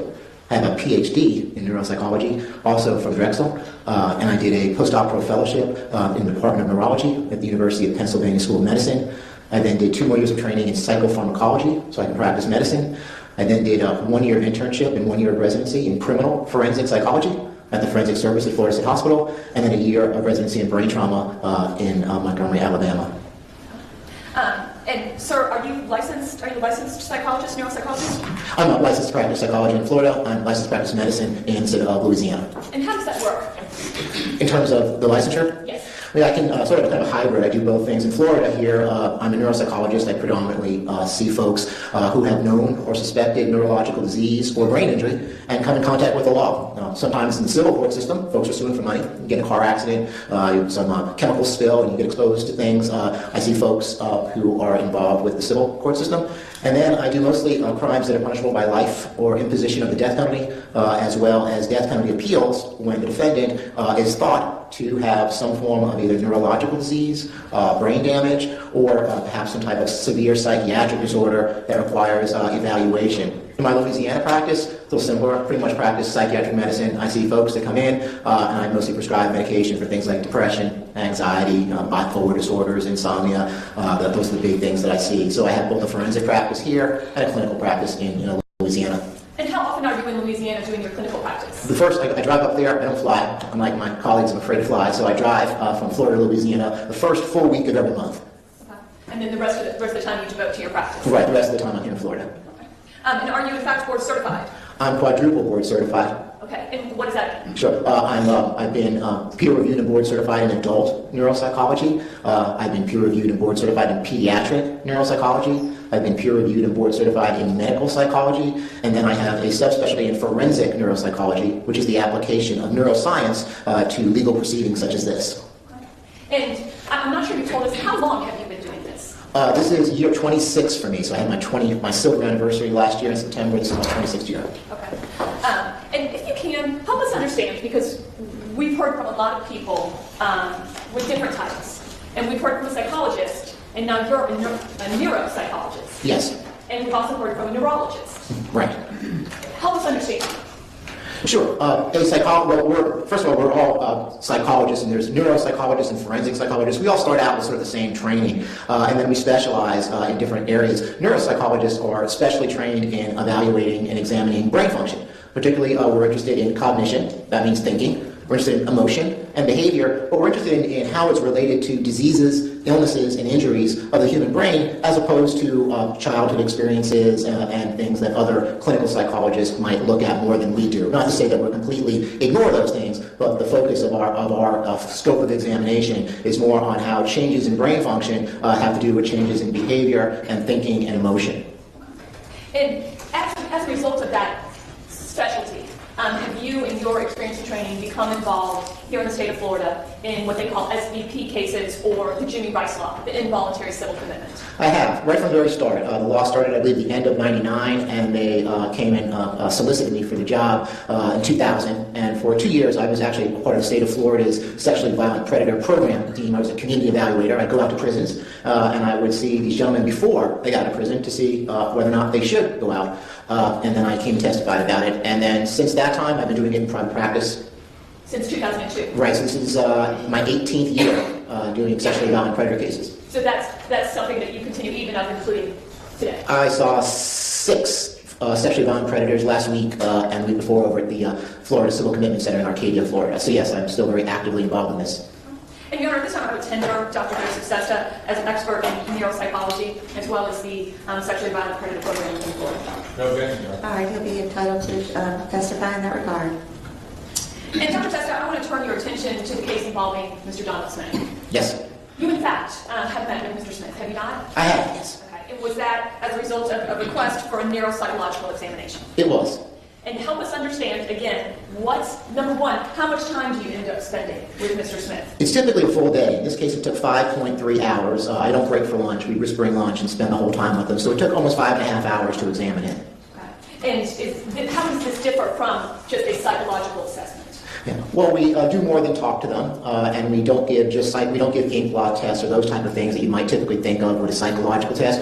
We basically, this is taking the brain for a test drive. You just heard my colleagues testify about, you saw some pictures of the brain. If you think about an automotive analogy, if you pop the hood and look at the engine, that's kind of what the CAT scans and the MRIs and the fancy scans you saw let us do. But then if sometimes you pop the hood, the car, and look at the engine, everything looks okay, and it still doesn't run. So the neuropsychological examination, we sort of get in the car and take it for a test drive and find out what it can and can't do. We measure everything from how fast he can tap his fingers, from his motor function, to his sensory function, how well he can feel, to his strength, to his attention, his memory, his reasoning skills. Those are all measured. They're fed into a computer. The computer has a database of normal individuals who do not have any neurological disease or brain injury. And then we have about over 8,000 individuals with various forms of neurological disease, dementia, stroke, Alzheimer's disease, Parkinson's disease, Huntington's disease, various neurological diseases. And the computer can tell us how do they do compared to the normal group. And if they're not normal, well, which part of the abnormal group do they match best? Do they look more like dementia folks, brain injury folks? Who do they look like? So the computer helps with that as well. And that's what we do with the neuropsych. And we've had some prior cross-examination of doctors that talked about your assessment that Mr. Smith was malingering. For only the psychological part, that's about 15 minutes of the 5.3 hours. And, right, and if you can explain that, what was the 15-minute portion? Because again, you were focusing solely on brain function. Sure. At the very end of an examination, you don't want to know there'll be other clinical psychologists who are going to do a much more in-depth assessment. I always give a brief psychological exam. It's called the Symptom Checklist 90. It gives you 90 psychiatric symptoms and simply asks, do you have any of these? And if so, how often has this bothered you during the past couple of weeks? And I can get an idea just to see if the person's in any acute distress and to play off with my clinical examination. I also ask them questions, so it gives me some data on it. And again, that's at the very end of the exam. It's about 15 minutes. And yes, I didn't think that was valid for Mr. Smith. But the other 5 hours where we looked at his brain function, I did over a dozen faking tests, and they were all clean. So there's no evidence at all that he was attempting to exaggerate or fabricate any neurological injury. And of course, we know that now because we have scans, and the scans beautifully correlate with what I found. So there's no issue at all about faking the neurological component. I do agree that he's not valid or was faking the psychiatric complaints. Okay. And so let's get right down to it. Based on your assessment, did you find brain impairment? Yes, I did. Okay. And help us understand. One, how do you determine that? Sure. We looked at the pattern of his responses. I compared him to a normal group of individuals and then looked at his pattern compared to normals, and I found that he does not have normal brain functioning. We compared him to individuals who are his same age, who are his same gender, who are his same race, and who has his same level of education, which is about 9th grade. So compared to people who are just like him, his brain doesn't function normally. And translate that for us in terms of what kind of behavior we'd expect to see. Well, it depends on what part of the brain isn't working. That's the next question we ask. I think when I go over results with patients, the first thing everyone wants to know is there anything wrong with the way my brain's working? Well, if the answer to that is no, you go home and you're happy and we stop and there's nothing more to talk about. But if the answer is yes, and hey. I apologize, Dr. Sessa, can I interrupt you for 1 moment? Yeah. Do you have evaluations? I'm sorry? Do you have such evaluations? I know that you've explained that there's brain impairment with Mr. Smith, but in all of your experiences, have you done those kinds of assessments? And that's the answer to the first question, is there brain impairment? Has the answer been no? Oh, that's really common. Those are the good ones. I get to give people good news that there's nothing, you don't have Alzheimer's disease or you don't seem to have any after effects of this car accident. So yeah, there's lots of examinations where I don't find brain injury. And in criminal cases too, there's lots of examinations where actually defense lawyers sometimes want me to find brain injury and I'm like, there's just nothing there. And is it fair to say, we're skipping ahead, but we'll come back to it, that you were instrumental in suggesting that brain imaging was appropriate in this specific case? Yeah, I asked for it, and it's based on my examination. So if my exam had been, you don't follow normal examinations with invasive, costly, and potentially dangerous examinations. And I'm sure you heard the PET scan, you have to get injected with a radioactive isotope. So we would never subject anyone to that if their examination was normal. If your examination is abnormal, looks like you have abnormal brain function, then it's worth the risk to look further. And most of the folks have probably had friends or relatives or someone who's had CAT scans and PET scans. And the idea is if they have abnormal clinical findings, it's worth your risk to have a scan. So that's why you recommended that imaging studies be done in this particular case. Right. And I wanted the PET scan. I wanted something functional, and I also wanted the opportunity to be proven wrong. What separates science from religion and superstition is testability and falsifiability. We have to be able to test it, and you have to be able to prove it false. So the question is how would we prove this false? So I said, well, my results look like there should be some damage or dysfunction to the frontal lobes. It looks like there should be some damage or dysfunction to the right side of the brain, the right cerebral hemisphere. Check it out, see if I'm right. I said, use different doctors. Actually, we took two different specialties, neurology and neuropsychiatry. Use different methods. Gosh, this was the Cadillac here. We had MRI. We had PET scan, then we had the fancy versions of MRI. We had that DTI that you all saw, it looked like a pretty tree, kind of like a red tree that was probably lit up. And then we had the QVs. We had the quantitative volumetrics where they actually measured part of the brain. So this is the Cadillac of workups that we've had here, and they correlated beautifully with what I found. And what does that mean? Well, there was, I don't know, I wasn't here, I don't know what you heard, but I'm assuming that you saw some images that showed that there was something wrong with the frontal part of the brain. There was one part, that DTI image, that tree that looked like it was lit up, there was like a whole big clump of the branches missing right on the front. That's something we don't see that much. That's kind of technical. I don't know when this is over if I can get a copy of that for my students. That's something we don't usually see. I'm sorry. Thank you. So there's like a tree, and there's a part of the branches missing right up there in the frontal lobe. Well, that's exactly what we said should be true from the neuropsychs. He was showing frontal lobe dysfunction. And I said, well, the right hemisphere doesn't look like it's working as well as the left hemisphere. When they did the QVs, the right hemisphere is atrophied. It's quite a bit smaller and reduced from the left hemisphere. So the studies, the neuroimaging studies, validated what I found in my functional assessment of the brain.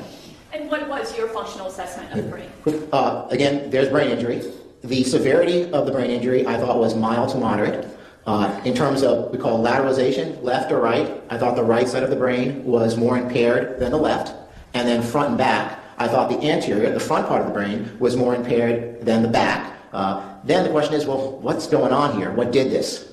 It's a little harder to answer. I think you probably saw the QVs yesterday. That's the stuff that you saw red and blue stuff. And I tell my students, blue big and red reduced. I don't know if they told you, but blue is things that are too big. Red are parts of the brain that were reduced or too small. Neither is good. The blue stuff, the stuff that's too big, is too big because when the brain has to connect two areas, it's really amazing. Whether you think this is the result of millions of years of evolution, or whether you think that there's a divine creator who did it, but someone made a pretty amazing thing. So when the brain has to connect points A and B, if it wants 100 connections, it'll send out 1,000 to make sure it gets those 100. But then later on in neurodevelopment, around puberty, it has to go back and prune those extra connections that it doesn't need. And when that doesn't happen, you end up with those blue areas that you saw that are too big because the brain didn't go back and prune them down, and that's associated with a host of neurodevelopmental disorders. Then you have the red stuff. We teach our students, we tell them, dogs can have ticks and fleas. Look out for more than one thing being wrong. If the world was kind to a scientist, you could only have one thing wrong with you. If you had a stroke, that's the only thing you never have. You never get dementia, you never have heart disease, you can only have one thing wrong with you. But that's not how it works. He has that neurodevelopmental stuff, the blue stuff, but then you saw all the red, stuff that was atrophied or too small. That's likely some type of neurodegenerative process. I talk with my colleagues about what we think it is. I think the neurologist thinks it's trauma, or someone mentioned CTE, chronic traumatic encephalopathy. Maybe he's gotten conked in the head more times than we think he has. I'm not really, to be honest, I'm under oath, it's great. I'm not really on the CTE train there. I don't think he's had enough blows to the head to really have chronic traumatic encephalopathy. He fell off a bike when he was a kid at 9. I've seen thousands of kids who've fallen off their bikes. I'm not ready to say that causes a major brain injury. And a car accident that I never heard about that he apparently told one of the other doctors about, which again, I don't know about the severity, how bad it was, but there's just two things. CTE happens when you have these, professional college football players in high school, slapping their brains together again and again in practice, in ball games, again and again, season after season, and we get this CTE. I just, in my experience, don't see that happening from two trivial head injuries. So again, respectfully, I just disagree with that being a cause of injury there.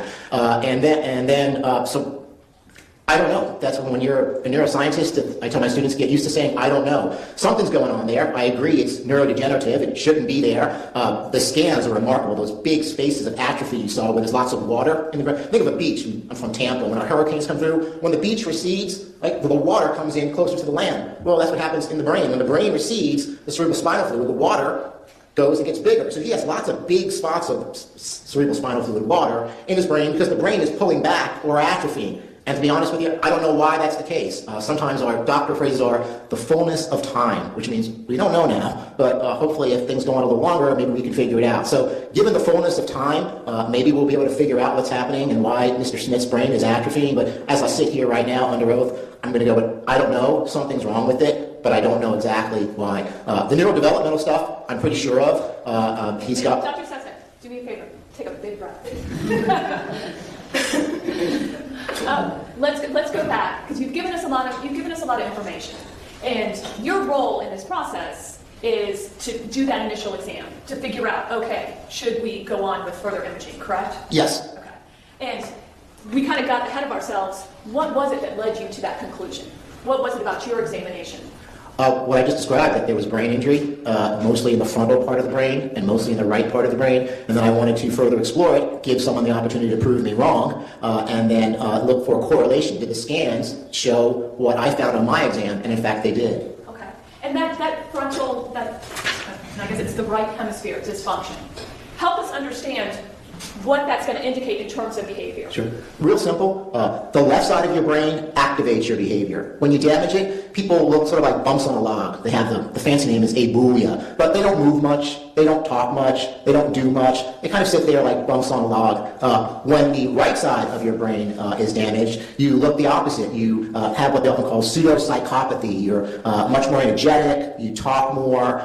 You don't seem to have much emotions. Things like empathy and compassion seem to be missing. So there's quite a different syndrome with him. So with his right hemisphere problems, we'd expect him to be sort of a cold, emotionless person who may be sort of active or have a lot of activity and just not a lot of ability to control his behavior. The biggest thing the right hemisphere does in cases like this that's relevant, it's the brakes. The front part of the brain and the right part of the hemisphere brake behavior. The left hemisphere is the gas, so it activates behavior. The right hemisphere is more like the brakes, it brakes behavior. So Mr. Smith, he's stepping on the gas, his left hemisphere works fine, but the brakes don't work well. And therefore, things like anger, aggression, sexuality, in order for us to all live together in harmony, we have to be able to put the brakes on behaviors that aren't socially appropriate. Mr. Smith has deficits in the parts of his brain that help him to break or control behavior.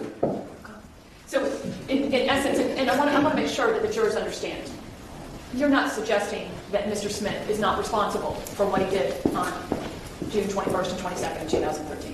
Absolutely not. I was asked to look at that. It's called an insanity defense. The fancy term is mental state at the time of the offense, and it's insanity defense to see if someone goes to a hospital. And no, I didn't feel that at all. I think Mr. Smith is responsible for his behavior. I think he knew what he was doing, and I think he knew what he was doing was wrong. So I told you that I could not assist you with any type of insanity defense. But what you do have to explain for this jury, in terms of mental mitigation, is that he doesn't have this brake function that normal people have. Right, and that's, I think, if there's anything in a horrible case like this that can help any of us sleep better at night, is at some point you have to ask yourself in a case like this, how does one human being do this to another? And how do we sleep at night knowing this? Well, the only thing I can offer is his brain is certainly not normal. This is not someone who has a normal brain, and this is not what people with normal brains do. This is someone who has a lot of other, we haven't got there yet, but he has a lot of other things wrong with him. He's a pedophile, he's a psychopath, but then he also has this brain impairment which prevents him from controlling his behavior the way the rest of us do to live in society. So if there's one thing we can take away from this is, no question, I think you've heard it probably from other doctors, that there's no question that Donald Smith does not have a normal human brain. You were provided materials in this case. A lot. And a lot of those materials involved Mr. Smith's prior involvement with the SVP, or Jimmy Rice Law. Are you familiar with those documents? Yes. Okay. And if you can, because no one's really had your level of expertise, explain how the SVP law was created and how it was implemented. Sure. Just real quick, the sexually violent predator law is a post-conviction law, meaning it's after the person commits a sexual offense and goes to prison and serves their time for their sex offense. Before they get out of prison, we usually do it the last year that they're in prison, they'll get a visit from two doctors. They're usually psychologists, they can be psychiatrists, sometimes one of each, there's two, and they examine them to determine a couple of things. It's pretty simple. One, do they have a mental abnormality? It doesn't translate very well into science, but pretty much do they have anything wrong with them psychiatrically? Do they have a personality disorder? Do they have serious difficulty in controlling their behavior? And does this make them likely to engage in future acts of sexual violence if they're not committed for long-term care, control, and treatment? That's pretty much the elements of the act. And in fact, were you aware that Mr. Smith was in fact civilly committed in 2002, or 2000? Yeah, that's sort of the added tragedy of this, is that he was confined in a secured treatment facility, potentially indefinitely, and then let loose. Were you also aware that after he had gone out and committed other criminal acts and was resent to prison, that a colleague had assessed him and determined that he did not meet criteria? Yes, I read that report. Having read that report, what can you say about that situation? Well, respectfully, the person's a friend and a colleague. I disagree. I think the pedophilia was strong. What struck me that I don't usually see in cases like this was that one offense, and I wasn't in the courtroom, and I don't know if you heard from this individual, but it was a little 13-year-old girl that got chased, and the report mostly portrayed Mr. Smith as an exposer, an exhibitionist, what you guys know as a flasher. And these are called hands-off sex offenses. Some law enforcement call them nuisance sex offenses. No one wants to see anyone's penis, but it's but given the things that can happen to you, that's probably not the worst thing. Okay, so that's what they thought was the case with Mr. Smith. But that one case where he's cruising the neighborhoods, in this van, and he comes across this little girl, and as his MO is, he tries to lure a little girl into the van, and he can't get her in the van. Now, flashers are kind of used to this. I've seen hundreds of flashers. The flashers want two things. They want your reaction, what happens when they flash you, and how long they can hold your reaction. And folks I've examined actually tell me they count when you're a kid, 1 Mississippi, 2 Mississippi. They'll actually count in their head, see how long they can hold your attention before you either turn around, run away, etc. But they expect that to happen, and they go on to the next person. Well, when Mr. Smith encounters this little girl and tries to lure her into the van, we're presuming he's been a flasher because we know he's flashed and masturbated to 5- and 8-year-old girls earlier in his criminal career, and the girl runs. He doesn't just go on to the next person like flashers usually do. He's done something that's unique. I think I've seen almost 700 sexually violent predators in Florida in 17 years, but Mr. Smith gets out of the van, and in something that's literally kind of out of every child's nightmare, he begins chasing her down the street. And what I believe is broad daylight. She's a child. We don't think she's out at 2 o'clock in the morning. So he's chasing this child down the street. I believe if I read some of the reports say she's knocking on doors, she's trying to get help, and he's chasing this child down the street. Well, I think, what's going to happen if he catches her? What is he going to do? How is this planned out in his head? Is he going to commit a sex offense right there in the park where she thankfully eludes him, hides, can't get away from him? Or is he going to drag her kicking and screaming in broad daylight back to the van? This offense, in my mind, is critical. If there's any example of a severe difficulty in behavioral control, This is the textbook definition of it. I don't know any other case of that's more clearly screams lack of behavioral control when you're literally chasing children down the street in broad daylight to take them back to your van. So this, in my mind, would have really, the strength of his pedophilia is great. I mean, we all day we see people we're sexually attracted to, and we turn away, we go about our business, but he could not disengage from this child. And to me, that would really drive home the pedophilia component. So I would disagree with my colleagues who didn't think that he was a pedophile. Of course, now, Monday morning quarterbacking, we really know that's true because of the offense that he committed, which, of course, the little girl was only 8 years old. So I think that would have been, and then the sad part of this is, my understanding from reading the reports and documents from the state attorney is that he was let go because they didn't think they could prove something called the Crane prong. And that's what we talked about, that serious difficulty in behavioral control. It's not enough just to be a pedophile, because pedophiles can often control their behavior. They don't have to offend against children. It's not enough to be a psychopath. Not all psychopaths kill people. They be mean people and nasty people and fire people and do bad things to people, but not all psychopaths kill people or rape people. So what was it different? The state didn't think that it could prove that serious difficulty in behavior control, but they never even looked. No neuropsychologist, neurologist, or neuropsychiatrist, or any of the folks you heard here testify today ever saw Mr. Smith and did this type of examination. And what's sad is this wasn't hard to find, folks. You heard 3 different doctors using different methods. I went in there and tested him for 5.5 hours. Some of my colleagues used, I think Dr. Wu, he's the PET scan, the country's PET scan expert. He focused on the PET. I think Dr. Colino focused more on the neuroquants. But 3 doctors, 3 different specialties, a bunch of different methods. We all found the same thing because it wasn't hard to find. But you got to look. And they didn't even look. And that, to me, is what separates this case from almost all the ones I've done before, is that we had him and we let him go because we didn't look, because if we did, it would have been easy to find. And this, I mean, I don't testify for the state a lot, but pedophilia, psychopath, brain damage, folks, this is not a hard case to take before a jury. I mean, no one's going to let this guy go when you lay out all those things. So that, to me, is what separates this case from anything I've ever seen in 17 years. Thank you, sir. I don't have any other questions. Any cross-examination? Yes, please. I guess it's good afternoon now, Doctor. 3 minutes ago, yes. Doctor, first, you commented on something, and I wanted to go back to that because before I forgot when it came to your direct examination. You said a car accident you never heard about. Yes. Okay. Now, you met with Mr. Smith on multiple occasions, correct? Once. One time, Yes. 5 hours? 5.3 hours, yes. Okay. And part of that was to get his best of a history and then to conduct these neurological testings that you've gone through. Yes. He told you about the bike accident, right? He did. He told me about the bike accident, age 9. Okay. And in your mind, it seemed pretty inconsequential. Yes. But flipping a car, hitting an oak tree on Orange Picker Road, that never came up, right? No, it did not. He never told you about that. No, he did not. Now, part of this testing, and I know, and I hate to put the words in your mouth, but it seemed like you were trying to minimize it. Part of your testing, although it took 15 minutes, was to look at psychological symptoms. And you tested him, and in 15 minutes, you were able to really determine that he's faking, right? Oh yeah, it was gross. Fakers don't often do a good job of faking. They overdo it, and this was a really grossly overdone faking. So it wasn't hard to pick this out. Okay. I mean, to the point, it was so bad that it totally invalidated all of the other psychological symptoms that he was telling you about. Everything on that test, yeah. I don't believe that Mr. Smith has really any of the like depression, anxiety, schizophrenia, psychosis. I don't think he has any of those things. Okay. All those things that perhaps maybe other experts relied upon to determine that cocaine affected his brain in some function, such as hallucinations, delusions, things of that nature.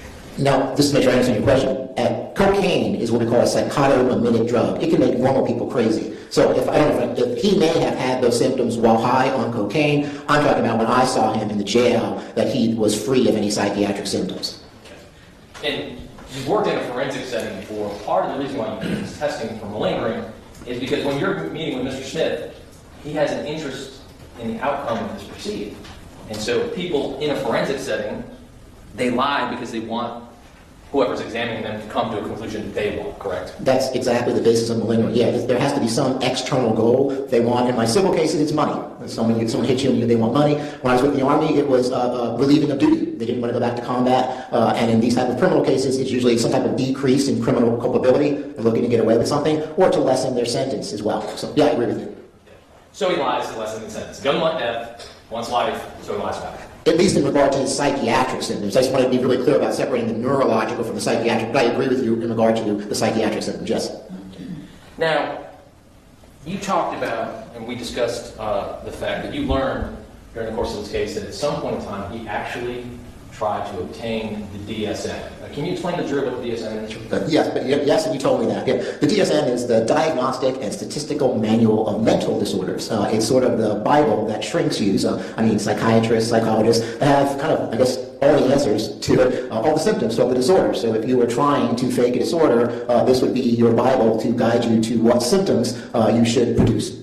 And you weren't surprised to learn that he tried to get this because I think you said it's prototypical sociopath. Right. This is what. So by the way, sociopath and psychopath mean the same thing, so you can take your pick. But yeah, this is what psychopaths do. They're manipulative. They're cunning. They're going to try to trick you and fool you. So no, I wasn't surprised that this is what Mr. Smith did. Now the psychopaths, I think when we talked about it previously, you talked about it in two sort of forms: bad person, bad deeds, right? Those are the two things that make up the assessment for psychopathy. If you're when you assess these people, the first part of the examination has to do with being a bad person, whether you lack remorse, whether you lack empathy, whether you're compassionate. Oftentimes I'll ask these people about their families, and they're like, well, how old are your kids? They don't know. You're really close to your mom. How old is she? Where does she live? What's her phone number?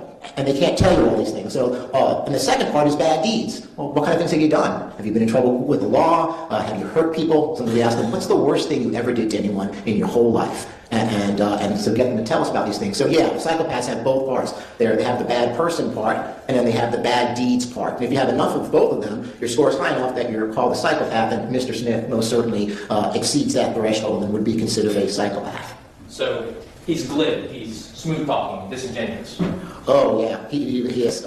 He's very fun. We sat there. It sounds odd, but we sat there in jail and talked about books for a long time because I wanted to see how he interacted with people. And yeah, he's real charming. He's well read. He's well spoken. I can give you a better idea of how, when he encountered the victim's mom, that he may have been able to cajole her, because he really is someone who can talk to you. And you already talked. He lacks remorse. He lacks empathy, the ability to share or understand other people's feelings.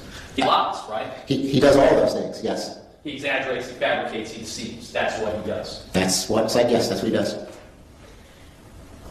Now, I think you already told us about this, but on June 21st and 22nd, 2013, he knew what he was doing was wrong, but he chose to do it anyway.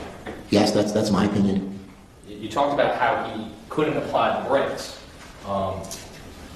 Now, people who have this impulse control, they all don't act out in a sexually violent fashion, correct? That's true. That's where the brain injury comes in and makes this picture a little different, right? If this was, it sounds strange to say just a pedophile or just a psychopath, because those are clearly horrible things, but if he was just a psychopath or just a pedophile and had a normal brain, we'd expect that at least like I said this in court a lot, at least the brakes would work. Whether or not he would choose to step on them would be a different story, but the brakes would work. Here, the brakes don't work very well.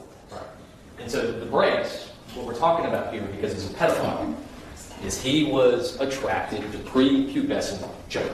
In my mind, there's no question about that. Yes, as young as age 5. And this lack of control just affected his ability to push down those deviant sexual impulses. I'm not sure I know what you're asking. Let me baby step into it. You can correct me if I'm getting it wrong. I think there's that gas and brake analogy. The pedophilia and the psychopathy were the gas. That was providing the drive that he had to sexually offend against children. But he didn't have the brakes on one side. So he had a foot on the gas real hard with that, with his pedophilic impulses and his psychopathic impulses. But there was no brake to oppose those behaviors. And as you saw, both with him chasing the children down the street and then with this offense against Cherish, that there was this inability to control his behavior. He was unable to control his desire to be with a child. Right, because I think his pedophilic urges are extremely strong. But in your opinion, that had nothing to do with killing. Right, those were separate. Not all pedophiles kill. In fact, it's pretty rare because in this case, again, as this is going to come out of my mouth, it's going to sound awkward to you because you don't do these cases. But for a pedophile to find a single mom with 3 children, if I'm correct, they were 4, 6, and 8. Those are all ages he's sexually attracted to, and a mom who's sort of willing to give him access to children. Many pedophiles would have fostered this for years, but Mr. Smith could not get past that urge to act out immediately, and hence I think his psychopathy, and his brain injury led to this not just being a molestation, but actually being a sexual homicide. Well, but more importantly, it was your opinion that he killed her because he thought that he needed to avoid capture, or he benefited by not having the victim alive. Oh, sure, I agree with that. Yes, that's again, he's not dumb, and obviously he's thinking that if given, again, I apologize, we have to talk about this stuff, but I had to look through 1,200 autopsy pictures. I don't know how many y'all had to suffer through, but it's horrific, and there's no way to impose that type of anatomical trauma to a little girl and then expect it to go undetected. We have pedophiles who just fondle, they won't penetrate, they won't leave any evidence or damage, they can keep doing it. You can't do what Mr. Smith did to Cherish and expect it not to go unnoticed. So I agree with you. I think that after he had done what he did to her body, that the only thing that he could do would be to take her life. To eliminate her as a witness. Absolutely. Thank you, sir. I don't have any further questions. Any redirect? No further questions, John. Thank you, Dr. Fetzer. We appreciate your time. Thank you, Judge. Can I see the attorney's sidebar regarding scheduling? Okay, for the court reporter, there's 3 more witnesses. Dr. Butler, who seen before during their session, and a physical expert, and she's going to sign. So I don't think they'll be any more fast talking, psych or whatever they are. So I think you're going to be okay there. And then after I don't know if the state's going to have any rebuttal, I'm not even asking them that now, but whenever we finish the witnesses for the day, we'll excuse the jury and Ms. David go over jury instructions. Is that correct? Yes, ma'am. All right, we'll come back at 1:15. Thank you. And say yes, they are of any witness that's remaining, and that I'll find out at the end of each witness's testimony if they have anything. Well, Your Honor, we haven't rested our case. This was the first opportunity, because it was a break, that the juror indicated that they had a question. And so we're assuming it may be a wrong assumption that it involved the last witness that was on the stand. Maybe it was the one prior, or maybe it was something last week, we don't know. But I think probably in abundance of caution, we should attempt to determine what that question was and let them know that there is a procedure for them to ask questions in the future. But we haven't rested our case. If it was something that we could easily correct, or the transcript itself speaks to it, and we can comment on it in some way. And it may very well be that the state will want to employ the same procedure depending on what the question is. Question of the jury is about the witnesses, not the parties. It's the party's job to present their case. I agree with that. I think what Ms. Flax might be saying, and I don't want to put words in her mouth, is at the very least for the record, we need to find out what the question is, whether we answer it or not. It may be that there is no question. It may be that the question is, can we ask questions? And I can answer that. If that's the question, we're good to go. We'll keep moving on. If that doesn't address whatever that question meant, can we ask questions, then I'll ask the juror to write it down and we'll look at it, and at least it'll be part of the record. I think we do need to make it part of the record if it's not, in fact, just are we allowed to ask questions. So, And I agree. and I agree, they can't be asking state or the defense to be bringing witnesses back or presenting new testimony or anything like that. It could be something that could be answered from the record on the transcript. It could be something that's in one of the exhibits, and they just easily could have missed it with these 2 witnesses who were very knowledgeable in their fields, but because of that were very quick at presenting their testimony, and it was a little difficult sometimes maybe for a lay person to follow. I don't know. So I think we just need to find out what it is. And I can find that out by just saying, I'm told that someone inquired, are you allowed to ask questions? You're allowed to ask questions. We can do that at the end of each witness. Does that answer your inquiry? They say yes, we're done. They say no, I'll ask them to write the question down, excuse them, and we'll look at it. Yes, sir. Okay? Okay, are they ready? Thank you, ladies and gentlemen. I hope you enjoyed your lunch break. Were each of you able to follow my instructions that you're not allowed to receive any information about this case outside of the courtroom? Yes. Was there anyone who was unable to follow that instruction? I don't see any hands raised for the record. No one was able or unable to follow my instruction. Secondly, I'd like to ask, it was indicated to me that perhaps one of you had asked, are you able to ask questions? If one of you did ask that, I can answer it by saying that it is possible for a juror to ask a question regarding a witness's testimony if the witness is still here and available at the end of their testimony. The way that's done is you can write the question down, or you would have to write the question down, present it to the court. You would be excused from the courtroom while the court and the attorneys for both sides reviewed the question to determine if it was in fact an appropriate question to be answered, and then we would bring you back and let you know whether or not the witness could be asked that question, and if they could ask that question, we would ask that question for you. Does that answer your question as to whether or not you can ask questions? Yes. Does everyone agree that answers the question? Yes. Okay. Anything further? No. Anything further? Okay, thank you so much. And you may call your next witness. Thank you, Your Honor. I'm going to call Mr. James Aiken. Good afternoon, Mr. Aiken. Good afternoon. Oh, you've got a great voice. We'll be able to hear you. Madam Clerk will swear you in. You solemnly swear to affirm the testimony you should give to the truth, the whole truth, and nothing but the truth, so help you God? So help me God. Thank you, sir. And if you'll please have a seat over here. Very well, Your Honor. Thank you. May it please the court. Yes. Good afternoon, sir. Good afternoon. Can you please introduce yourself to the court? My name is James Evans Aiken, A-I-K-E-N. And Mr. Aiken, if you can, tell us of your professional experience within the prison system. Well, I'll be as succinct as I can. I started in corrections about 45 years ago at the Manning Correctional Institution in the position of a substance abuse counselor in 1971. This was a medium security prison that housed youthful offenders and, of course, inmates that were somewhat disruptive, to say the least.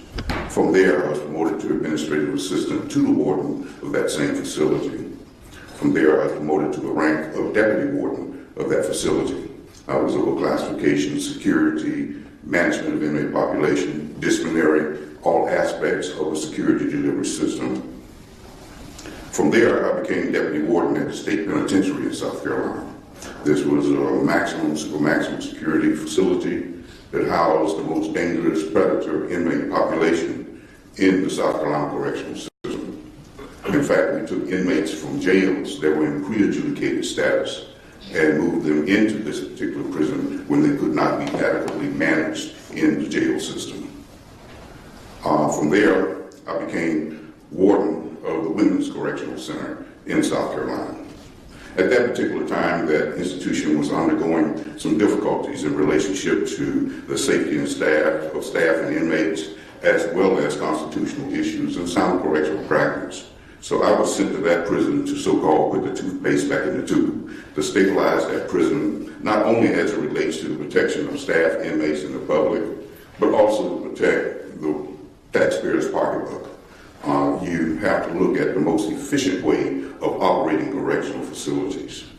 From there, I was sent back to the state penitentiary as the warden, the chief executive officer of the prison I just shared with you. Also at that prison, we managed death row population, as well as mentally ill population that were adjudicated in the civil system and really patients for the state hospital, but they needed maximum security settings, or should we call it enveloping, and they were housed also at that facility. In that position, I was required to carry out executions. Relevance.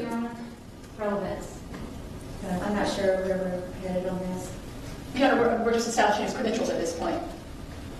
Well, I'm not sure what that last statement has to do with his credentials. Well, let me ask a follow-up question. Okay. Have you attended an execution in Florida? Yes, I have. All right.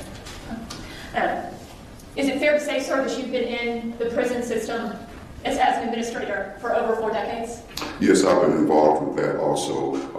Not only in the state of South Carolina, I was commissioner for corrections in the state of Indiana, commissioner for corrections over the U.S. Virgin Islands, as well as a consultant and expert for the U.S. Justice Department, National Institute of Corrections, where we taught wardens how to be wardens in super maximum security prisons, and that was at ADX, the most secure prison in the world. as well as leadership development, classification, emergency response, managing various aspects to include security threat groups, etc. And also I was appointed as a member of the Prison Rape Elimination Commission. Objection, Your Honor. Relevance. Can you approach sidebar, please? All right, we were beginning to have argument in sidebar regarding, I think the last statement of this witness. Does he need to leave while we have this argument? I don't believe so, Your Honor. Huh? I don't believe so. Okay. But we ventured into another area, which was what the anticipated testimony might be.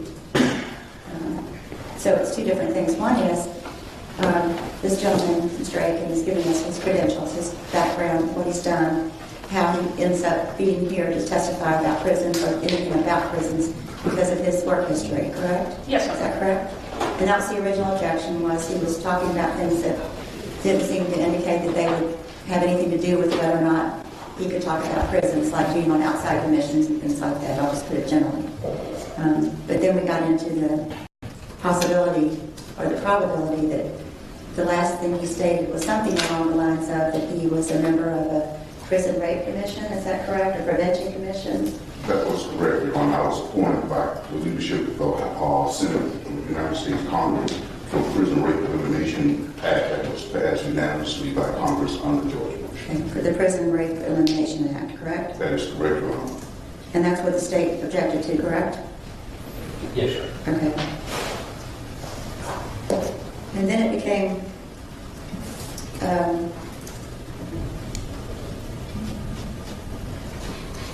clear to the court that one of the reasons that perhaps from the defense perspective might be relevant is because this gentleman may in fact be talking about what happens in a prison setting, including prisoner rape. Is that correct? Yes, Your Honor. So I excuse the jury so we can have an argument about this prior to the jury. It's almost like a proffer, if you will.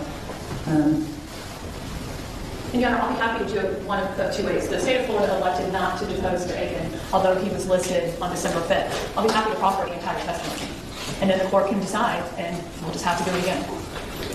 Judge, we don't need to proffer the entire testimony. If Mr. Aiken's testimony is that he, based upon his experience and his expertise, believes that Mr. Smith does not pose a risk in the general population to other inmates or guard staff, I think that goes to Mr. Smith's character. I think he can even generally say, based upon charges that Mr. Smith has been charged with and his age, that perhaps he may have to be placed in protective custody. I think talking specifically about inmates are raped, inmates are stabbed, sex offenders are targeted, beat, killed, whatever it may be, has no relevance to mitigation in this case. And it can only possibly inflame passions that either a juror may think that that's too harsh and ought to be executed, or I'd rather have him be raped and stabbed in prison than executed by the state of Florida, let's send him there. That's not appropriate mitigation. So if they want to talk about that he's amenable to incarceration and discuss how he would be incarcerated based upon the generalization of the charge and his age, the state has no objection to that. But bringing before the jury the fact that potentially Mr. Smith would be stabbed, raped, and murdered in the general population because of his offenses is inappropriate mitigation testimony. Okay, so I think I'll put words in Mr. Cleo's mouth, if you will. We don't need to proffer all of this gentleman's testimony, just the testimony that would relate to anything other than in general. He's appropriate for a life sentence for being placed in prison, that in general, not with any specifics, that because of his age, well, that's a specific, but because of his age. Well, and Mr. Aiken has spent a tremendous amount of time reviewing the prior incarceration records, specifically of Mr. Smith. So that opinion is not based solely on Mr. Aiken's vast knowledge of the prison system, but it's also based on his personal review of the records. Go ahead and proffer anything that you feel like the state is objecting to. I think it's pretty clear what they're objecting to. And in other words, I don't think you have to go back and proffer his credentials. We can start with what he reviewed and, okay. and where do you want to go with that? Okay. Mr. Aiken, I'm going to somewhat fast forward. If you can, is there an informal hierarchy within the prison system? Yes, it's an informal hierarchy within the, as commonly called the convict code. It's an informal mores and rules and regulations that inmates follow, and has been in existence for at least 45 years that I know of. And how would you describe any concerns, specifically as it relates to Mr. Smith, understanding that he has been convicted of capital sexual battery and the murder of an 8-year-old child? His vulnerability level is very high. And why is that? And the reason why is because of his age, the nature of the offense, and his sexual criminal activity, prior convictions, etc. He is a prime target, so to speak, to be in protective custody and have additional security enveloping due to the fact of those factors alone. And there may be other factors, but those are the driving factors, so to speak, in a classification and placement of a security setting for Mr. Smith. And specifically in regards to classification, why would it be necessary to put him in a specific security envelope in your consideration? Because his vulnerability is very high due to the fact of the factors that are shared with you. And as a result thereof, we have to separate him from the rest of the population. And how would you accomplish that? Individual cell, we will put him in a specialized location with the appropriate level of security, sight and sound supervision, as well as reduce or eliminate his interactions with other inmates. And if you can, help us understand, why would that be necessary? It would be necessary due to the fact that inmates, as you talked about a few moments ago, the informal organization, they frown and that's a very light word, to individuals with his type of criminal background. And whether that person is a member of the Aryan Brotherhood or the Gangs of Black Disciples is immaterial. They all hate inmates with this type of record. And when you say words like hate, what are you getting at? Why would you physically have to try to remove him from that population? It's commonly called, in a number of jurisdictions, is KOS, kill on sight. Don't confuse me with any mitigation. Don't confuse me with any facts. This is a child killer, and therefore you at the lowest level of the hierarchy within a prison system, and people will take you out just on that general principle. And do you want me to address that? Well, Your Honor, I think that's exactly what the state is objecting to. It's not relevant to mitigation. You can't predict the future, but it has nothing to do with this defendant. In fact, this defendant is at risk for what he did. It's not mitigation to this defendant. And it does not lessen or prove his character for why he shouldn't be in general population. If that's the case, then the argument should be, we'll put him on that road, and then he doesn't need to have it. That's inappropriate. It doesn't go to this defendant's character, the risk that he poses to himself based on what he chose to do by other inmates in the prison system. What the other inmates are going to do has nothing to do with his character. If they want to talk to Mr. Bacon about what he has done in the past, and that he's not a security risk and he poses no risk to anybody else, that's his character. He's amenable to life incarceration versus the death penalty. If he had stabbed multiple inmates, I'm sure we would probably be arguing that as aggravation. He's not amenable to life in prison. But it's all about what his character is and not what the others within the system would be doing to him. That is not mitigation. Any response? And Your Honor, I will cite the actual statements we tell the jurors, which it is any fact that they deem is mitigation, is mitigation. Testify, and I'll actually can pull out the actual instructions we're going to give to the jurors.